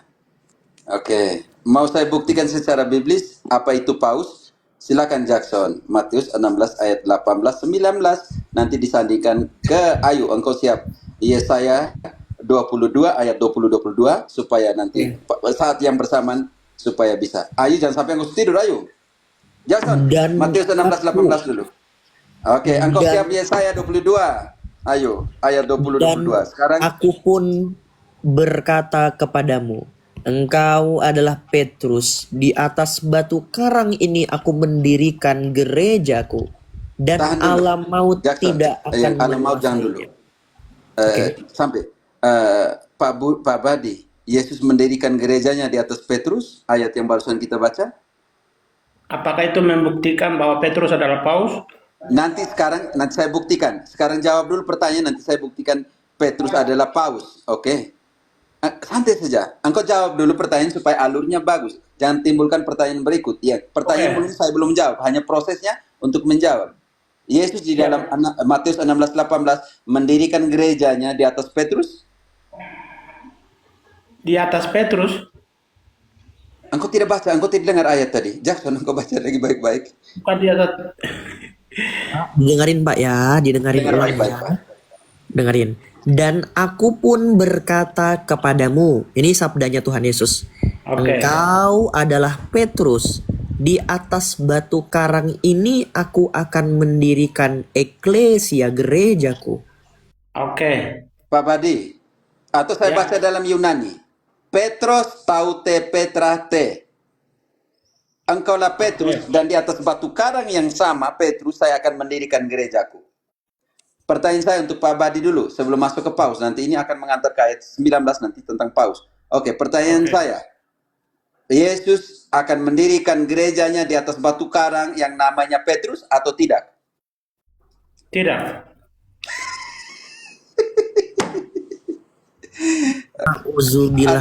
Aduh, aku tidak baca ayat tadi kah? Pak Badi, saya ulangin lagi Pak Badi. Oke. Sudah paham ayat tadi. Bapak Badi tadi kenapa? Saya tidak setuju kalau Petrus itu disebut batu karang. Didengarin dulu Pak Badi. Tarik kenapa? Kalau Bapak tidak setuju Petrus itu batu karang, kita rubah dulu. Kita bongkar ayat yang lain, silakan. Yohanes 1:42. Kita clearkan di situ dulu. Kita Petrus tidak, bukan. Engkau harus mengerti batu karang. Petrus itu artinya batu karang. Silakan Jackson.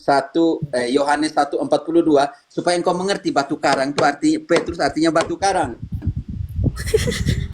Yohanes 1 di Korintus batu karang itu Pak Badi. Kita kunci Pak Badi diam dulu. Nanti sebentar ke situ kita masih konteks ini Petrus itu batu karang atau tidak. Nanti saya bilang nanti di 1 Korintus dia omong tentang Efna, batu bukan batu karang. Diterjemahkan gini. Oke. Ia membawanya. Pak Badi jangan ngopi, jangan keluar aplikasi, kembali dulu. Nanti nggak dengarkan lagi. Dengarkan ya. Ia membawanya kepada Yesus. Yesus memandang dia seraya berkata, engkau Simon anak Yohanes, engkau dinamakan Kefas. Yang artinya Petrus. Yang artinya batu karang. Pak Badi. Karena itu di Yunani koine, Yunani tua omong begini. Engkaulah Petrus, maka dalam Yunani Petrus taute Petra te, engkaulah Petrus, engkaulah batu karang, dan di atas batu karang yang sama saya akan mendirikan gerejaku. Sekarang pertanyaanmu tentang paus. Oke, saya jawab. Baca Matius 16 ayat 19 dan siap-siap Yesaya. Tunggu, belum clear di situ. Tentang batu karang tadi itu. Oke, silakan. Clearnya di mana? Badi, di Korintus itu batu karang rohani, sementara di Matius itu batu karang. Bisa lihat perbedaannya enggak? Enggak, bukan batu karang. Sebentar. Itu baru bahasa Indonesia loh. Masa batu karang rohani, batu karang sama enggak? Coba Pak, coba di Korintus itu baca Oh dulu, ya baca dulu. ampun. Oke, Jackson baca. Batu karang rohani di situ. Coba baca dulu Oke, bahasa oke. selengkapnya. Mungkin Jangan ini. kita runut dulu deh. Kita selesaikan yang tadi dulu. Nanti baru kita ke sana. Soalnya Pak Badi ini dia agak lambat mengertinya gitu. Pak Badi kan dia Ini mati-matian ini. ke paus, Pak Badi, bukan ke batu karang. Tidak. Jadi sekarang, Kita clearkan yang batu karang dulu tadi. Sekarang baca oke, yang di sekarang Korintus. saya clearkan dulu ke Pak Badi. Pak Badi nggak jawab. Petrus artinya batu karang atau tidak? Tidak. Aduh. Menurut Pak Tadi Badi di Yohanes 1:42 tadi omong tentang apa, Simon? Dan engkau akan dipanggil Petrus, Kefas, yang artinya batu karang. Itu Yesus mengakui imannya Petrus, bukan Yohanes Petrusnya. 1, Pak Badi kalau Bapak Badi kalau tidak mendengar dengan baik, saya bawa nanti ke hadapan Pak Budi Hasali biar diceramain 24 jam. Dengerin. Begini, sekarang Yohanes baca yang 1, Korintus Pak tentang Badi, batu baca ulang Jack yang Yohanes, baca ulang. Baca ulang. di Korintus. Saya sudah baca. Pak, didengarkan dulu, Diam ini dulu. saya baca ulang. Dengerin, mikrofon itu kan ada tuh, ada Bukan itu, pendengaran tadi langsung. saya Didengarin dulu, ini paham, saya baca tidak ulang. dengar. Saya baca ulang. Didekatkan HP-nya ke telinganya, kalau perlu tempelkan, pakai lem sekalian. Dengerin. Baca Jack, baca ulang. Yohanes Pelan-pelan. 1 ayat 42. Ia membawanya kepada Yesus. Yesus memandang dia ini Petrus ya, seraya berkata, "Engkau Simon, anak Yohanes, engkau akan dinamakan Kefas," artinya batu karang. Oke, sekarang saya mau tunjukkan di Yunani supaya Bapak bisa mengerti. Oke. Romo, Saya tunjukkan sebentar, saya pelan-pelan. sudah Saya tunjukkan mengerti. sebentar baru silakan ditegak. Itu mirando de Jesus, Yohanes Seras tu llamada Kefas. Ini kata Kefas, que quiere decir Pedro. Sekarang kita ke Yunaninya, oke? Pedro, kita tekan di sini. Ini Petrus, oke? Petrus. Traduciendo Petrus, Pedro. Sekarang kita tekan di sini. Apakah dia artinya batu karang atau tidak? Petros. Kita lihat ini. Oke, ini. Semua ini tentang batu karang. Petros. Batu karang. Jadi makanya pertanyaan saya untuk Bapak. Pak Badi. Petrus artinya batu karang atau tidak? Kefas artinya batu karang atau tidak? Dari asal katanya saja, Pak. Petrus artinya batu karang atau tidak, Pak Badi? Saya sudah tunjuk sampai Yunani. Dia udah Romo, aku mute dia udah nggak tahu buka mic-nya pula. Di mikrofonnya, Pak Badi mau ngomong sampai burung beo tuh gigi gak bakal kedengaran. Dibuka dulu mikrofonnya, tadi di mute, dibuka dulu. Coba Pater undang, Mbak. Coba teman-teman host itu undang dia. Sudah terbuka mic-nya. Sekarang baca yang di 1 Korintus tadi tentang batu karang. Tapi Pak, saya akan baca ke 1 Korintus, tapi saya mau tanya dengan jujur. Petrus atau Kefas artinya batu karang atau tidak?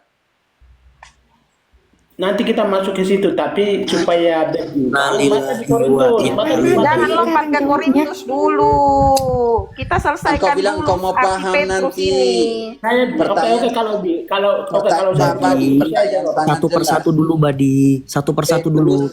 Kefas artinya batu karang atau tidak? Kita barusan baca ayat ini. Batu karang atau tidak? Ulang ya, dengerin Pak Badi. Yohanes 1 ayat 42. Dia membawanya kepada Yesus.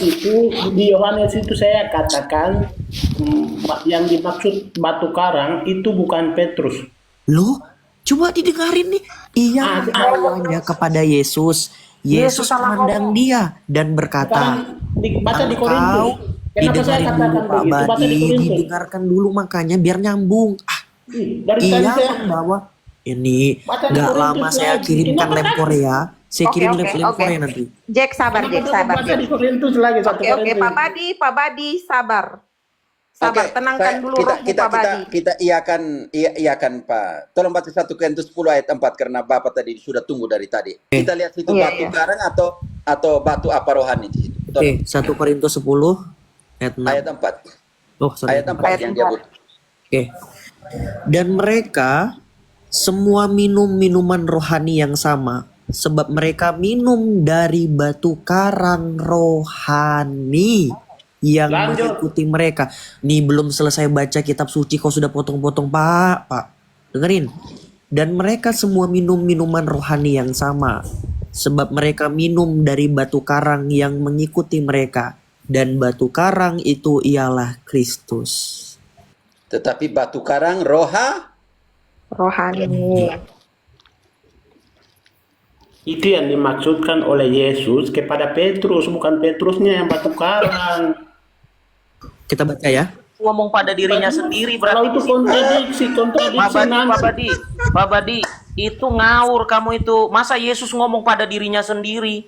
Tidak, kalau begitu Coba kau baca ayat dulu. kontradiksi. Pak Badi, Jadi, kita suruh Badi. kalau Petrus, Suruh Badi kalau baca Petrus dulu. dia Badi. kontradiksi. Oke. Badi Oke, sebentar. Jackson, Kau baca bukan kembali dari ayat tadi. 4 tuh. Batu karang Coba. rohani atau batu karang apa? Coba Badi baca dulu kitab suci. Coba. Ada kitab sucimu di Begini, situ. Gea. Matius 16. Kita Saya katakan suruh Petrus baca. itu batu Karena kau karang, bilang nanti lagi ngomong kepada kontradiksi dirinya dengan 1 sendiri. Korintus. Pak Badi. Iya, itu batu karang rohani. Beda dong. Alkitab itu tidak boleh kontradiksi antara ayat satu Nah, dan sekarang ayat saya lain. suruh kau baca. Coba kau baca. Ini dari tadi nggak mau baca loh. Coba kau baca Matius 16 ayat 18 yang kau bilang tadi. Coba. Apa Yesus lagi ngomong pada dirinya sendiri? Coba baca. Nih, saya bacakan ya, Om Gia ya. Yang 1 Petrus dulu deh, yang 42 ya. Nih dengerin nih. Ia membawanya kepada Yesus. Anggaplah Yesus itu batu karang yang kamu maksud. Kita ikutin nih perkataan kamu. Batu karang itu memandang dia dan berkata kepada Simon anak Yohanes, engkau dinamakan batu karang. Jadi Yesus berbicara sama dirinya sendiri. Gak nyambung. Iyalah. Itu Iyalah. Pak Badi kau ini. Aceh, berapa botol kau minum, tua? Oke, baik Pak Badi bilang batu karang. Oke. Pak Badi, di dalam bahasa Ibrani mereka punya dua kata, oke. Kefas dan efna. Kefas artinya batu karang, efna artinya batu. Ketika dia membuat referensi kepada Petrus, dia menggunakan kata kefa atau di dalam Yunaninya Petros atau Petra. Tetapi kalau dia bilang yang dibangun di atas batu, dia pakai referensinya efna, bukan kefa. Jadi Pak Badi saya pikir Pak Badi harus belajar juga bahasa aslinya Pak Badi supaya nanti jangan jatuh di terjemahan di Indonesia hanya itu saja tertutup, oke Pak Badi. Saya menghargai Pak Badi, tetapi sekarang saya harus menunjukkan ke Pak Badi kalau Pak Badi tidak pusing kepala dengan batu karang adalah Petrus, itu urusannya Pak Badi.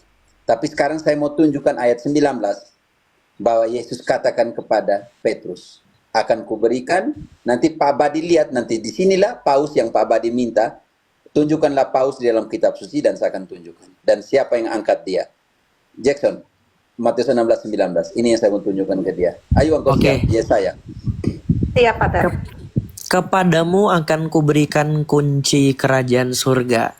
Apa yang kau ikat di dunia akan terikat di surga, dan apa yang kau lepaskan di dunia akan terlepas di surga. Ketika seorang raja dia akan pergi, maka dia akan memanggil wakilnya. Dan dia akan memberikan kekuasaannya dengan simbolnya adalah kunci. Karena itu ayat 18 kepada Petrus, ayat 19 kepada Petrus juga, akan kuberikan kepadamu. Artinya referensinya masih berkaitan dengan ayat 18. Sekarang kita buktikan, seorang raja dia akan pergi, dia akan meninggalkan kunci itu kepada siapa, dan yang memegang kunci akan dipanggil siapa. Ayo silakan, Yesaya 22 ayat 20-22.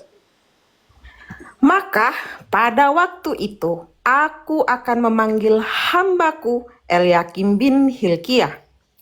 Aku akan mengenakan jubahmu kepadanya, dan ikat pinggangmu akan kuikatkan kepadanya, dan kekuasaanmu akan kuberikan ke tangannya.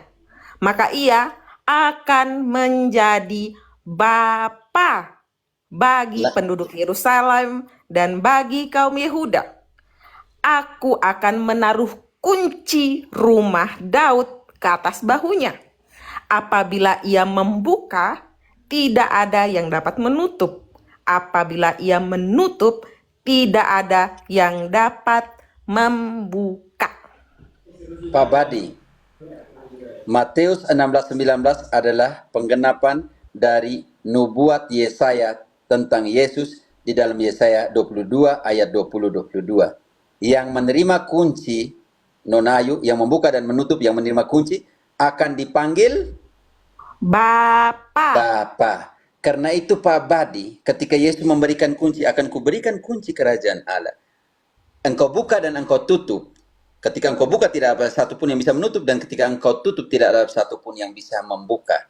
Artinya Yesus memberikan kekuasaan kepada Petrus sebagai wakilnya atas bumi ini, Vicario Christi, dan yang menerima kunci menurut Yesaya tadi akan dipanggil Bapa. Karena itu Pak Badi, Paus, Pope, Papa artinya Bapa. B-A-P-A, Bapa. Pak, sama dengan Paus, sama dengan Pope, sama dengan Papa. Udah kayak anak SD aja nih Pak Badi. Pak Badi, tadi kan kalau kemudian kita ikutin cara pandang Pak Badi mengatakan bahwasannya batu karang itu adalah Yesus, maka akan terjadi ketidaknyambungan. Matius 16 ayat 18. Dan Yesus berkata, engkau adalah Yesus, di atas batu karang inilah akan kudirikan gerejaku, dan alam maut tidak sendiri. Nanti di atas saya sendiri saya akan mendirikan Di atas saya sendiri, Jeki. Ganti. Terus Petrus bingung dong, ini ngapain Petrus aku berdiri bingung. depan Lalu Yesus? kuncinya dia serahkan kepada Petrus. Pak Badi, sekarang dari akar katanya Paus, Pou, Papa, artinya Bapa yang menerima kunci atau kekuasaan, yang tugasnya untuk membuka dan menutup. Itu adalah penggenapan nubuat Yesaya tentang Petrus ini sendiri. Dan ingat, Yesaya bilang tentang itu rumah apa, Ayu? Rumah Daud, oke? Engkau garis bawahi di rumah itu, ayat 21-nya. 22, Pater. Aku akan 22-nya, menaruh kunci rumah Daud ke atas kunci bahunya. rumah Daud. Sekarang kunci rumah Daud. Oke, Israel adalah rumah Daud. Gereja ini, gereja baru ini, gereja setelah Yesus yang bangun ini, gereja yang Yesus bangun ini adalah rumah Daud yang baru. Kisah 15 ayat mulai dari 14. Kan rumah Daud yang lama Israel hanya ditinggali, didiami oleh orang Israel. Tetapi dalam rumah Daud yang akan dibangun oleh Yesus ini, segala bangsa akan berdiam di dalamnya. Makanya namanya universal, namanya Katolik. Kita lihat, kalau itu rumah Daud yang baru, maka harus ada yang menerima kunci untuk membukanya. Oke, Kisah 15 mulai dari ayat 14. Oke. Simon telah menceritakan bahwa sejak semula Allah menunjukkan rahmat-Nya kepada bangsa-bangsa lain, yaitu dengan memilih suatu umat dari antara mereka bagi namanya. Oke, memilih, bukan lagi Israel saja. Sekarang memilih seluruh bangsa itu supaya menjadi umat baginya. Dan umat baginya tinggal di mana? Ayat 15. Itu sesuai dengan ucapan-ucapan para nabi, seperti yang tertulis. Kemudian, aku akan kembali dan membangun kembali pondok Daud yang telah rubuh. Oke, tahan. Tetap di Yesaya tadi kunci itu diberikan kepada yang memegang kunci yang tinggal di dalam rumah Daud. Sekarang gereja adalah rumah Daud yang baru. Lanjut sedikit, Jackson. Hal itu sesuai dengan ucapan-ucapan para nabi, seperti yang tertulis. Kemudian aku kembali dan membangun kembali pondok Daud yang telah rubuh, dan reruntuhannya akan kubangun kembali. Dan siapa yang tinggal di dalamnya? Lanjut. Dan reruntuhannya akan kubangun kembali, dan akan kuteguhkan, supaya semua orang lain mencari Tuhan, dan segala bangsa Dan yang tidak segala mengenal bangsa Allah, universal. Semua, seluruh. yang kusebut milikku. Demikianlah Tinggal firman di Tuhan dalamnya. Om yang Badi, melakukan semuanya ini. Om Badi sudah. Oke. Jadi yang mengenai batu karang tadi itu, saya tidak sebelum masuk ke sana, saya mau pertegas dulu. Om Badi, saya Bapak dari menceritakan tadi tidur kah, Pak? Dari tadi Bapak tidur kah? Sabar dulu, saya mau pertegas. Sabar, Jack. Masuk ke Sabar sana. dulu Om Badi, tenangkan rohmu dulu Om Badi. Tadi kan pertanyaan Om Badi, apakah Petrus itu? Om Badi, tahan dulu rohmu. Ini Tahan dulu rohmu, dengarkan saya. Dengarkan saya, Om Badi. Sebelum saya jawab yang ini. Aduh Tuhan. Ayo, Om Badi, jangan dengar batu saya karang. dulu. Jangan batu karang itu kepalanya Pak Badi sendiri. Gilirannya bicara ini. Iya, sabar dulu. Sabar. Sebelum kita kembali lagi ke Kefas ini. Dijelaskan oleh kalian tadi. Aduh Om Badi, Tuhan Sebelum Allah, saya Bapa kami dalam jawab, kerajaan sorga. Dengar saya omong dulu. Kami yang ada di surga, dimuliakanlah namamu. Nah, Om Badi, tadi kan kita teman-teman di sini saksi ya. Tadi pertanyaan Om Badi itu adalah tentang paus. apakah Petrus itu paus pertama? Betul? Coba, betul atau tidak? Di tengah penjelasan, dia mulai bahas soal Kefas. Batu karang. Petrus, yang bukan batu karang, katanya menurut pribadinya. Iya kan? Nah, sekarang kita sudah menjawab apakah Petrus itu paus pertama? Ya. Dari Matius 16:18 itu penggenapan nubuat dari Yesaya 22 ayat 20 sampai 22 sudah terjawab. Nah, sekarang dia balik lagi ke Kefas. Kita belum selesaikan dulu ini persoalan paus pertama ini. Selesaikan dulu ini. Kalau mau lanjut ke pertanyaan selanjutnya kita kasih kesempatan. Ini jangan-jangan batu karang ini bukan Yesus, bukan Petrus, tapi Pak Badi sendiri nih, kepalanya batu karang ini. Selesaikan dulu ini satu pertanyaan ini. Sudah selesaikah? Sudah pahamkah Pak Badi? Kalau sudah paham baru kita pindah ke pertanyaan selanjutnya. Buka mic Mas. Oh, paus pertamanya Luther. Emang Luther hidup tahun berapa Pak Badi? Sudah selesai belum Pak? Yang paus tadi, kalau yang paus tadi sudah selesai, nanti baru kita masuk ke batu karang. Iya, jawab dulu. Sudah selesaikah dulu pertanyaan paus itu? Sudah paham? Sekarang saya mau pertegas dulu. Iya, jawab dulu. dipertegas. Sudah paham atau belum? Ini pertanyaan sederhana. Dimaksudkan tadi. bukan Iya, Petrus, sudah paham atau belum paus tapi itu?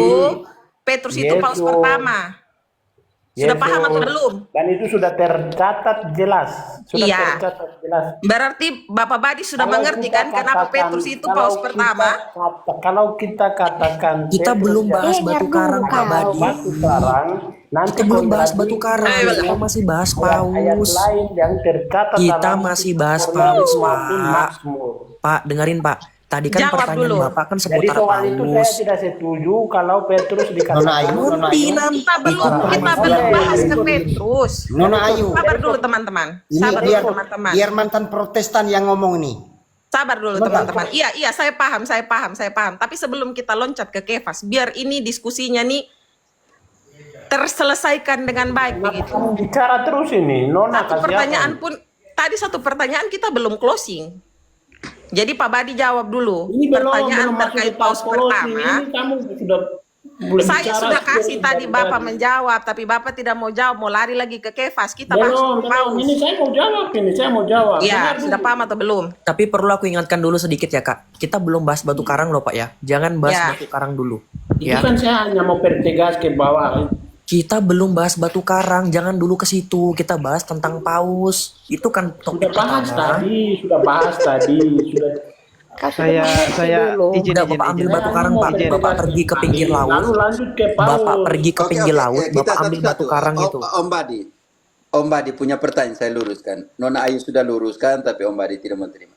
Om Badi tadi bilang, saya tidak setuju atau Petrus itu paus pertama. Kami sudah tunjukkan tentang runut dulu, tentang Petrus sebagai paus pertama dulu. Setelah itu baru kita muncul ke yang Bapak mau terserah mau tema apa, mau batu karang ke, mau batu Nah. ini, apa ke urusan itu. Sekarang Pak Badi, pertanyaan Bapak pertama tadi cocok.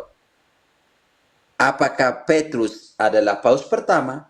Kami sudah jelaskan. Pertanyaan dari Nona Ayu. Kalau sudah terima, bahwa sudah mengerti bahwa Petrus paus pertama, baru kita buka tema lain. Itu yang dimaksud oleh Nona Ayu. Betul. Saya hanya mau pertegas saja. Sekarang lanjut. Jawab dulu, jangan dipertegas dulu, jawab dulu. Nggak ada yang Dengar dulu, dengar. Sudah, oke, saya mau jawab. Dijawab dulu, Sabar, baru sabar, dipertegas. teman-teman, sabar. Mungkin Paman Badi perlu contoh. Contoh, Jeki. Coba kita contohkan cara menjawab dengan baik. Jack, untuk pertanyaanmu soal Petrus sebagai paus pertama sudah dijelaskan oleh Romo tadi kan? Apakah Jackson sudah paham atau belum? Oke, saya jawab berdasarkan Yesaya 22 ayat 21 dikatakan bahwa yang mendapatkan kunci tadi itu disebut sebagai Bapa. Maka dengan demikian, pertanyaan saya seputar paus pertama yang merujuk kepada Petrus telah terjawab. Oke. Lanjut ke pertanyaan selanjutnya. Begitu maksudnya Paman Badi. Bagaimana kamu ambil kesimpulan sendiri? Saya belum tanggap soal ini. Petrus adalah paus atau Iya, makanya tanggapin sudah, tapi jangan bahas dulu tentang batu Badi. karang. Begini, syaratnya begini Pak Badi. Dari tadi ketika disuruh Anda baca kitab suci, Anda tidak pernah baca. Kalau Anda bantah Romo, saya harapkan Anda baca ayat. Silahkan. Oke. Ayat, coba pakai ayat bantah itu. Kalau Petrus itu bukan paus pertama atau bukan pemimpin dari para rasul dan gerejanya, primus inter pares, coba. Oke. Karang lagi ya. Nanti saya bawa karang dari pinggir laut sana. Oke, Jack, kita dengar dulu Kalau dia jawab. Petrus dikatakan paus pertama. Baca ayat, bantahnya, bukan ngomong. Baca ayat, bantah. Romo, karena Romo Baca pakai data ayat kitab juga. suci. Kami di sini Iya, bukan pakai kitab sucimu awam dong. biasa. Kami bukan awam biasa. Tolonglah, Badi. Kami bukan awam biasa yang tidak terpelajar. Kami belajar filsafat dan teologi. Jadi tolong kalau menjawab pastor itu harus kamu bantah juga dengan dalil-dalil kitab suci.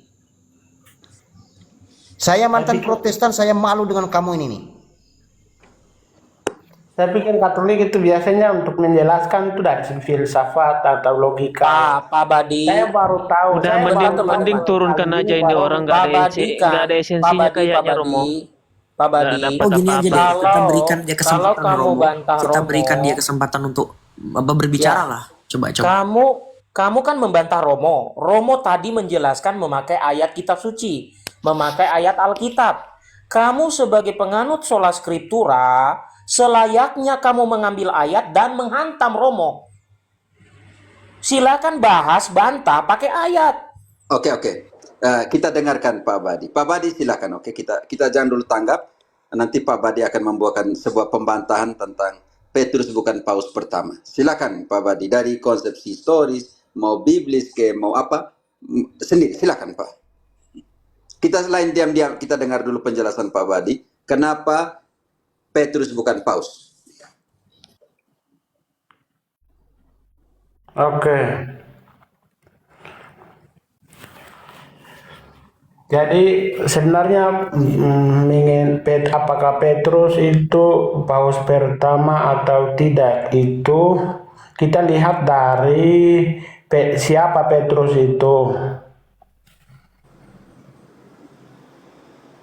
Jadi saya tidak dalam kalau siapa itu Petrus itu dalam Alkitab itu Petrus itu disebut presbiter Pak Romo. Jadi kayak semacam penatua. Oh ya, bukan. saya mengerti. Oke. Pak jangan dulu bawa ke 1 Petrus ayat bab 5. Bantu Lur Jackson, saya mengerti. Pak Jackson, lihat Petrus di mata Yesus dulu. Jangan lihat surat-suratnya. Oke. Yang Pak maksudkan itu saya mengerti. Pak Bapak ambil kepada, biar saya bantu ayatnya Pak. Baik, kita perbaiki. Oke. Yang Bapak ambil tadi 1 Petrus bab 5 ayat 1. Kita bantu dulu di situ. Oke, 1 Petrus 3. 1 Petrus 5 ayat 1. Aku menasehatkan para penatua di antara kamu. Aku sebagai teman penatua dan saksi penderitaan Kristus Tahan dulu. yang juga Pak Badi, yang aku menasihati kalian sebagai presbiter penatua, dan aku adalah presbiter itu sendiri. Itu yang tadi Nona Ayu bilang primus inter pares, pertama dari semua yang sama, tetapi dia yang menasihati. Siapa yang menasihati para penatua yang lain? Petrus atau siapa, Pak Badi? Petrus? Petrus. Apa nasihatnya Petrus? Ini yang mau kita masuk. Lanjut, Jackson. yang juga akan mendapat bagian dalam kemuliaan yang akan dinyatakan kelak. Gembalakanlah kawanan domba Allah yang ada padamu. Jangan Pak Badi, Petrus nasihatkan para presbiter, para episkopos, uskup dengan kata gembalakanlah Betul? Gembalakanlah kawananmu. Kenapa? Karena Petrus menerima tongkat kegembalaan di dalam Yohanes 21 ayat 15. Tetapi jangan dulu sampai di situ. Jackson, engkau baca ayat 9. Para presbiter ini ada di seluruh dunia atau tidak? Oke, para uskup ini ada di seluruh dunia atau tidak? Para penatua ini ada di seluruh dunia atau tidak? Ayat 9-nya akan membuktikan, Pak. Oke, lawanlah dia dengan iman yang teguh, sebab kamu tahu bahwa semua saudaramu di seluruh dunia menanggung penderitaan yang sama. Oke, Pak Badi. Siap. Petrus sebagai gembala yang nanti dipilih, kita lihat nanti Yohanes 21. Di sini dia menasihatkan kepada para gembala yang lain. Dan menurut ayat 9, gembala ini ada di mana? Semua yang gembala, presbiter, episkop ada di mana? Baca kembali ayat 9, Pak Jackson, supaya dia mengerti. Jawab Badi. Lawanlah dia dengan iman yang teguh, sebab kamu tahu bahwa semua saudaramu di seluruh dunia menanggung penderitaan. Dan imam atau presbiter itu ada di mana? Ada di mana, Badi? Pak Badi? Saya tidak persoalkan itu. Bukan itu. Aduh, Pak tadi ambil dari Petrus adalah presbiter. Saya ikut alurnya Bapak, tapi Bapak di sini ternyata tidak jujur. Petrus menasihati seluruh gembala yang ada di seluruh dunia. Ayat 13-nya, salam dari siapa? Salam kepada kamu sekalian dari kawanmu yang terpilih yang di Babylon. Salam kepada kalian semua dari kawanmu yang terpilih. Kapan terpilihnya? Bongkar. Yohanes 21 ayat 15. Kepada siapa Yesus mempercayakan kegembalaannya? Oke, Yohanes 21:15. Sesudah sarapan Yesus berkata kepada Simon Petrus, "Simon anak Yohanes, apakah engkau mengasihi aku lebih daripada mereka ini?" Jawab Petrus kepadanya, "Benar Tuhan, engkau tahu bahwa aku mengasihi engkau." Kata Yesus kepadanya, "Gembalakanlah domba-dombaku." Pak Badi, itu 3 kali. Ayat 16 dan ayat 17. Pak Badi yang terkasih di dalam Tuhan. Kawanannya ya Kristus punya harus digembalakan oleh siapa, Pak Badi? Ayat ini barusan mengatakan, Yesus bilang kepada Petrus, engkau mencintai saya lebih dari mereka semua, gembalakanlah domba-dombaku, gembalakanlah kawananku. Pertanyaan saya untuk Pak Badi, kawanannya Kristus digembalakan oleh siapa, Pak Badi? Menurut Yohanes 21 ini, ayat 15. Ada dengar, lanjut, ada dengar. Oh my. Ya Tuhan. Itu kalau saya ada dengar, saya ada Tidak, ya, pertanyaan untuk Bapak. Bahwa saya Kawanan terima dan Kristus tidak punya, terima. domba-domba Kristus punya, menurut ayat ini, Yohanes 21 ayat 15, harus digembalakan oleh orang yang namanya siapa, Pak? Petrus. Sudah selesai, turunkan deh. Itu aja repotnya. Sudah, dari tadi turunkan aja Mari Wuji. Minta maaf Pak Badi. Saya punya kesabaran, tapi kalau tidak mau kolaborasi seperti ini, sudah jelas, sangat jelas. Petrus, salam dari kawanmu yang terpilih, yang ada di Roma.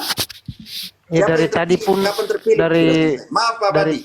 Karena dari tidak tadi pun dia kooperatif, nggak jadi itu Romo. biarlah seperti ini. Kita juga nggak dapat apa-apa kalau dia kayak gitu ngomong terus. Juga nggak ngerti apa-apa, nggak jujur ya percuma. Malu-maluin aja. Romo, Kita teman-teman. mau naikkan kembali atau nggak usah? Begini teman-teman. Tidak Karena usah, dalam Tidak usah. konsep protestantisme itu menganggap presbiter itu sama dengan pendeta, masalahnya gitu. Nah, presbiter itu menganggap dengan sama seperti penatua-penatua yang di gereja-gereja itu awam biasa yang berkeluarga itu menganggap seperti itu. Ya, mereka salah memahami. Presbiter itu adalah 24 kelompok, tipologinya 24 kelompok imam yang ada di 1 Tawarik 24. Ayo, bantu dulu 1 Tawarik 24. 1 Tawarik 24. 1 Tawarik bab 24 ayat. Mulai dari 1. Oke. Inilah rombongan-rombongan anak-anak Harun. Anak-anak Harun ialah Nadab, Abihu, Eleazar, dan Itamar. Tetapi Nadab dan Abinu mati terlebih dahulu daripada ayah mereka dengan tidak mempunyai anak laki-laki. Maka yang memegang jabatan imam ialah Eleazar dan Itamar. Tugasnya ayat 3. Daud bersama-sama Zadok dari Bani Eleazar dan Ahimelek dari Bani Itamar membagi-bagi mereka menurut jabatan mereka dalam penyelenggaraan ibadah. Ayat 5. Ayat 5. Dan orang membagi-bagi mereka dengan membuang undi tanpa mengadakan perbedaan. Dua kata penting penatua di sini akan hadir.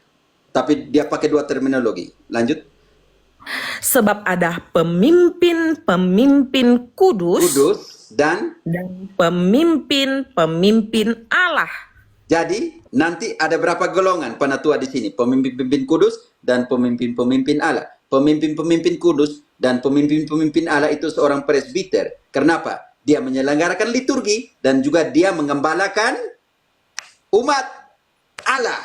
Karena itu akan dibagi di dalam 24 kelompok. Kelompok pertama ayat 7. Undian yang pertama jatuh kepada Yoyarib. Yang kedua pada Yedaya. Lanjut. Yang ketiga pada Harim. Yang keempat pada Seorim. 18-nya ayat 18 langsung. Ayat 18. Yang ke-23 pada Delaya.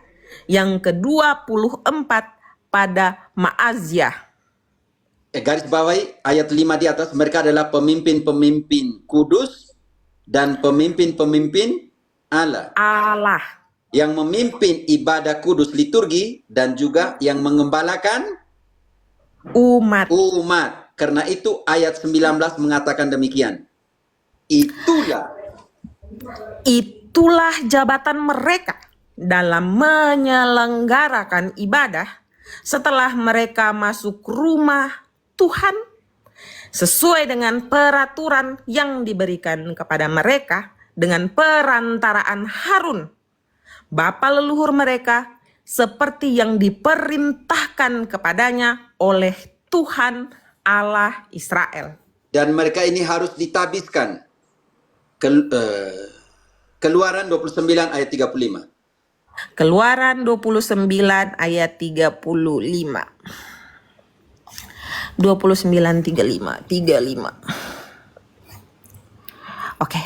Maka haruslah kau perbuat demikian kepada Harun dan kepada anak-anaknya, tepat seperti yang kuperintahkan kepadamu. Selama 7 hari haruslah kau tabiskan mereka. Berapa hari ditabiskan? 7 hari. Karena itu 1 Tawarik 24 ayat 19. Siapa yang mendapat hak untuk menabiskan? Harun. Karena itu kembali kepada 1 Tawarik 24 ayat 19. Mereka harus ditabiskan menurut peraturan Harun. Baca kembali. 1 Tawarik. Sabar ya Pater. 24:19. 1 Tawarik 24:19. 1 Tawarik 19.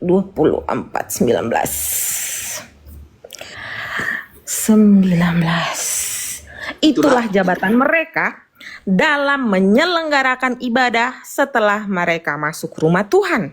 Sesuai dengan peraturan yang diberikan kepada mereka dengan perantaraan Harun, bapa leluhur mereka, seperti yang diperintahkan kepadanya oleh Tuhan Allah Siapa Israel. yang memerintahkan Harun untuk mentabiskan di Keluaran 29 tadi ayat 35? Tuhan. Dan sekarang engkau buka lagi Keluaran 29 ayat 35. Ditabiskan 7 hari dan sekarang tugasnya mereka apa? Ayat 36. Tugas presbiter ini, pemimpin-pemimpin kudus dan pemimpin-pemimpin Allah ini. Tugasnya ada di sini. Ditabiskan dulu. Setelah itu apa tugas mereka? Ayat 36. Keluaran berapa tadi, Pater? 29. Keluaran 29 ayat 36. Keluaran 29 ayat 36. Tiap-tiap hari haruslah engkau mengolah seekor lembu jantan menjadi korban penghapus dosa untuk mengadakan pendamaian, dan haruslah kau sucikan mezbah itu. Altar. Oke, altar. Oke. Lanjut, altar harus disucikan. Lanjut. Dengan mengadakan pendamaian baginya, haruslah engkau mengurapinya untuk menguduskannya. Lanjut, selama berapa hari? Dan altar itu akan menjadi apa? Nona Ayu, lanjut. Sabar, Pater. Sinyal. Soalnya saya pakai ini. Aduh. Jack, tolong bantu, Jack. Keluaran 29 ayat Keluaran 36, 37. Oke. Tiap-tiap hari haruslah engkau mengolah seekor lembu jantan menjadi korban penghapus dosa untuk mengadakan pendamaian, dan haruslah kau sucikan mezbah itu dengan mengadakan pendamaian baginya. Haruslah engkau mengurapinya untuk menguduskannya. 7 hari lamanya haruslah engkau mengadakan pendamaian bagi mezbah itu. Haruslah engkau menguduskannya. Maka mezbah itu akan menjadi maha kudus. Setiap orang yang kena kepada mezbah itu akan menjadi kudus. Karena itu, tadi saya tegaskan kembali. Penyembahan, adorasi, latria secara biblis teologis harus mempunyai 3 komponen. Imam, korban, dan mezbah. Kalau tidak, itu bukan penyembahan atau adorasi. Ingat baik. Dan tadi lucunya itu, dia ambil kata presbiter. Saya kejar kah? Dia pakai 1 Petrus 5, walaupun dia tidak tahu ayatnya di mana. Saya bantu kan, Pak Dadi. Kalau mau belajar, silakanlah. Tapi dia tidak mau baca semua. Dia bilang, oh dia kan hanya presbiter. Ternyata presbiter itu tipologinya ada di 1 Tawarik 24. Yaitu pemimpin-pemimpin liturgis, pemimpin-pemimpin kudus yang melayani ibadah, dan juga pemimpin-pemimpin Allah yang mengembalakan umat Allah. Jadi 2 hal itu yang dia kesian juga. Saya mungkin saudara kita Pak Badi. Pak Badi, kita kalau mau naik belajar kita akan bongkar semua. Saya akan menari sesuai dengan musik yang engkau mainkan. Hanya tadi yang diharapkan oleh teman-teman, kalau selesaikan pertanyaanmu pertama tentang Petrus Paus pertama, kita selesaikan dulu. Setelah itu engkau masuk ke batu karang, itu urusannya engkau. Lalu setelah belum selesai batu karang, dia sudah masuk kepada Petrus sebagai presbiter, penatua, atau yang di dalam bahasa perjanjian lama, di dalam Tawarik 1 ayat 24 ayat 25 katakan presbiter adalah pemimpin-pemimpin liturgi atau pemimpin kudus dan pemimpin-pemimpin umat Allah.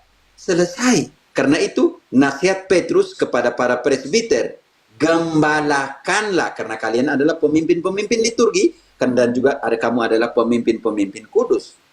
Pemimpin-pemimpin umat Allah. Selesai. Gembalakanlah. Izin Pater. Bagus untuk Ayu dan kawan-kawan mau mengarahkan dia. Kita selesaikan satu tema, baru loncat tema yang lain. Tetapi aduh Ayu, biar sudah. Biar Ayu. Ini ada saudara Neves Pater, dari tadi dia belum berbicara mungkin. Oh ya Neves, maaf Neves. Oh silakan. Saya Nefes. Salam, selamat malam. Malam Nefes, dari mana? Saya di Bali, Oke. Indonesia. Oh, oke, pertanyaan berikutnya. Teman-teman mau lanjut kah? Saya mau makan siang, tapi kalau kalian DGA atau Jackson atau Ayu Unu, kalian handle sedikit ya? Pater boleh. Oke. Silakan, Nefes. Oke, baik. Terima kasih atas waktunya, Romo. Sebenarnya pertanyaan saya mau ditunjukkan kepada Romo sih, jadi lebih pertanyaan reflektif sih Romo, karena ini merupakan kecemasan batin saya juga Romo. Karena begini Romo, yang saya ketahui sedikit banyaknya itu di formasi imam itu tentu ada beberapa yang ada hal yang telah mendalami summa teologi atau prinsip-prinsip moralistik skolastik kan Mbak Romo, di mana itu sapiensia itu kebijaksanaan sejati itu bukan sekedar akumulasi pengetahuan saja, melainkan sebuah habitus humilitatis kan Romo. Oleh sebab itu ada sedikit yang mengganjal di hati saya. Sebenarnya bukan bertujuan untuk saya sangat kagum dengan Romo, karena cara Romo menyebarkan kasih itu saya sangat kagum. Ini lebih fokus ke yang lain daripada Romo, karena saya agak melihat di seliweran juga di FYP saya. Apakah ketika Romo-Romo yang lain itu tampil dalam ruang publik digital atau terlibat dalam diskusi yang menurut saya cenderung apologetik atau agak lebih kasar lagi, agak kompetitif ya, apakah itu lahir dari keutamaan kebijaksanaan atau virtus sapientae, atau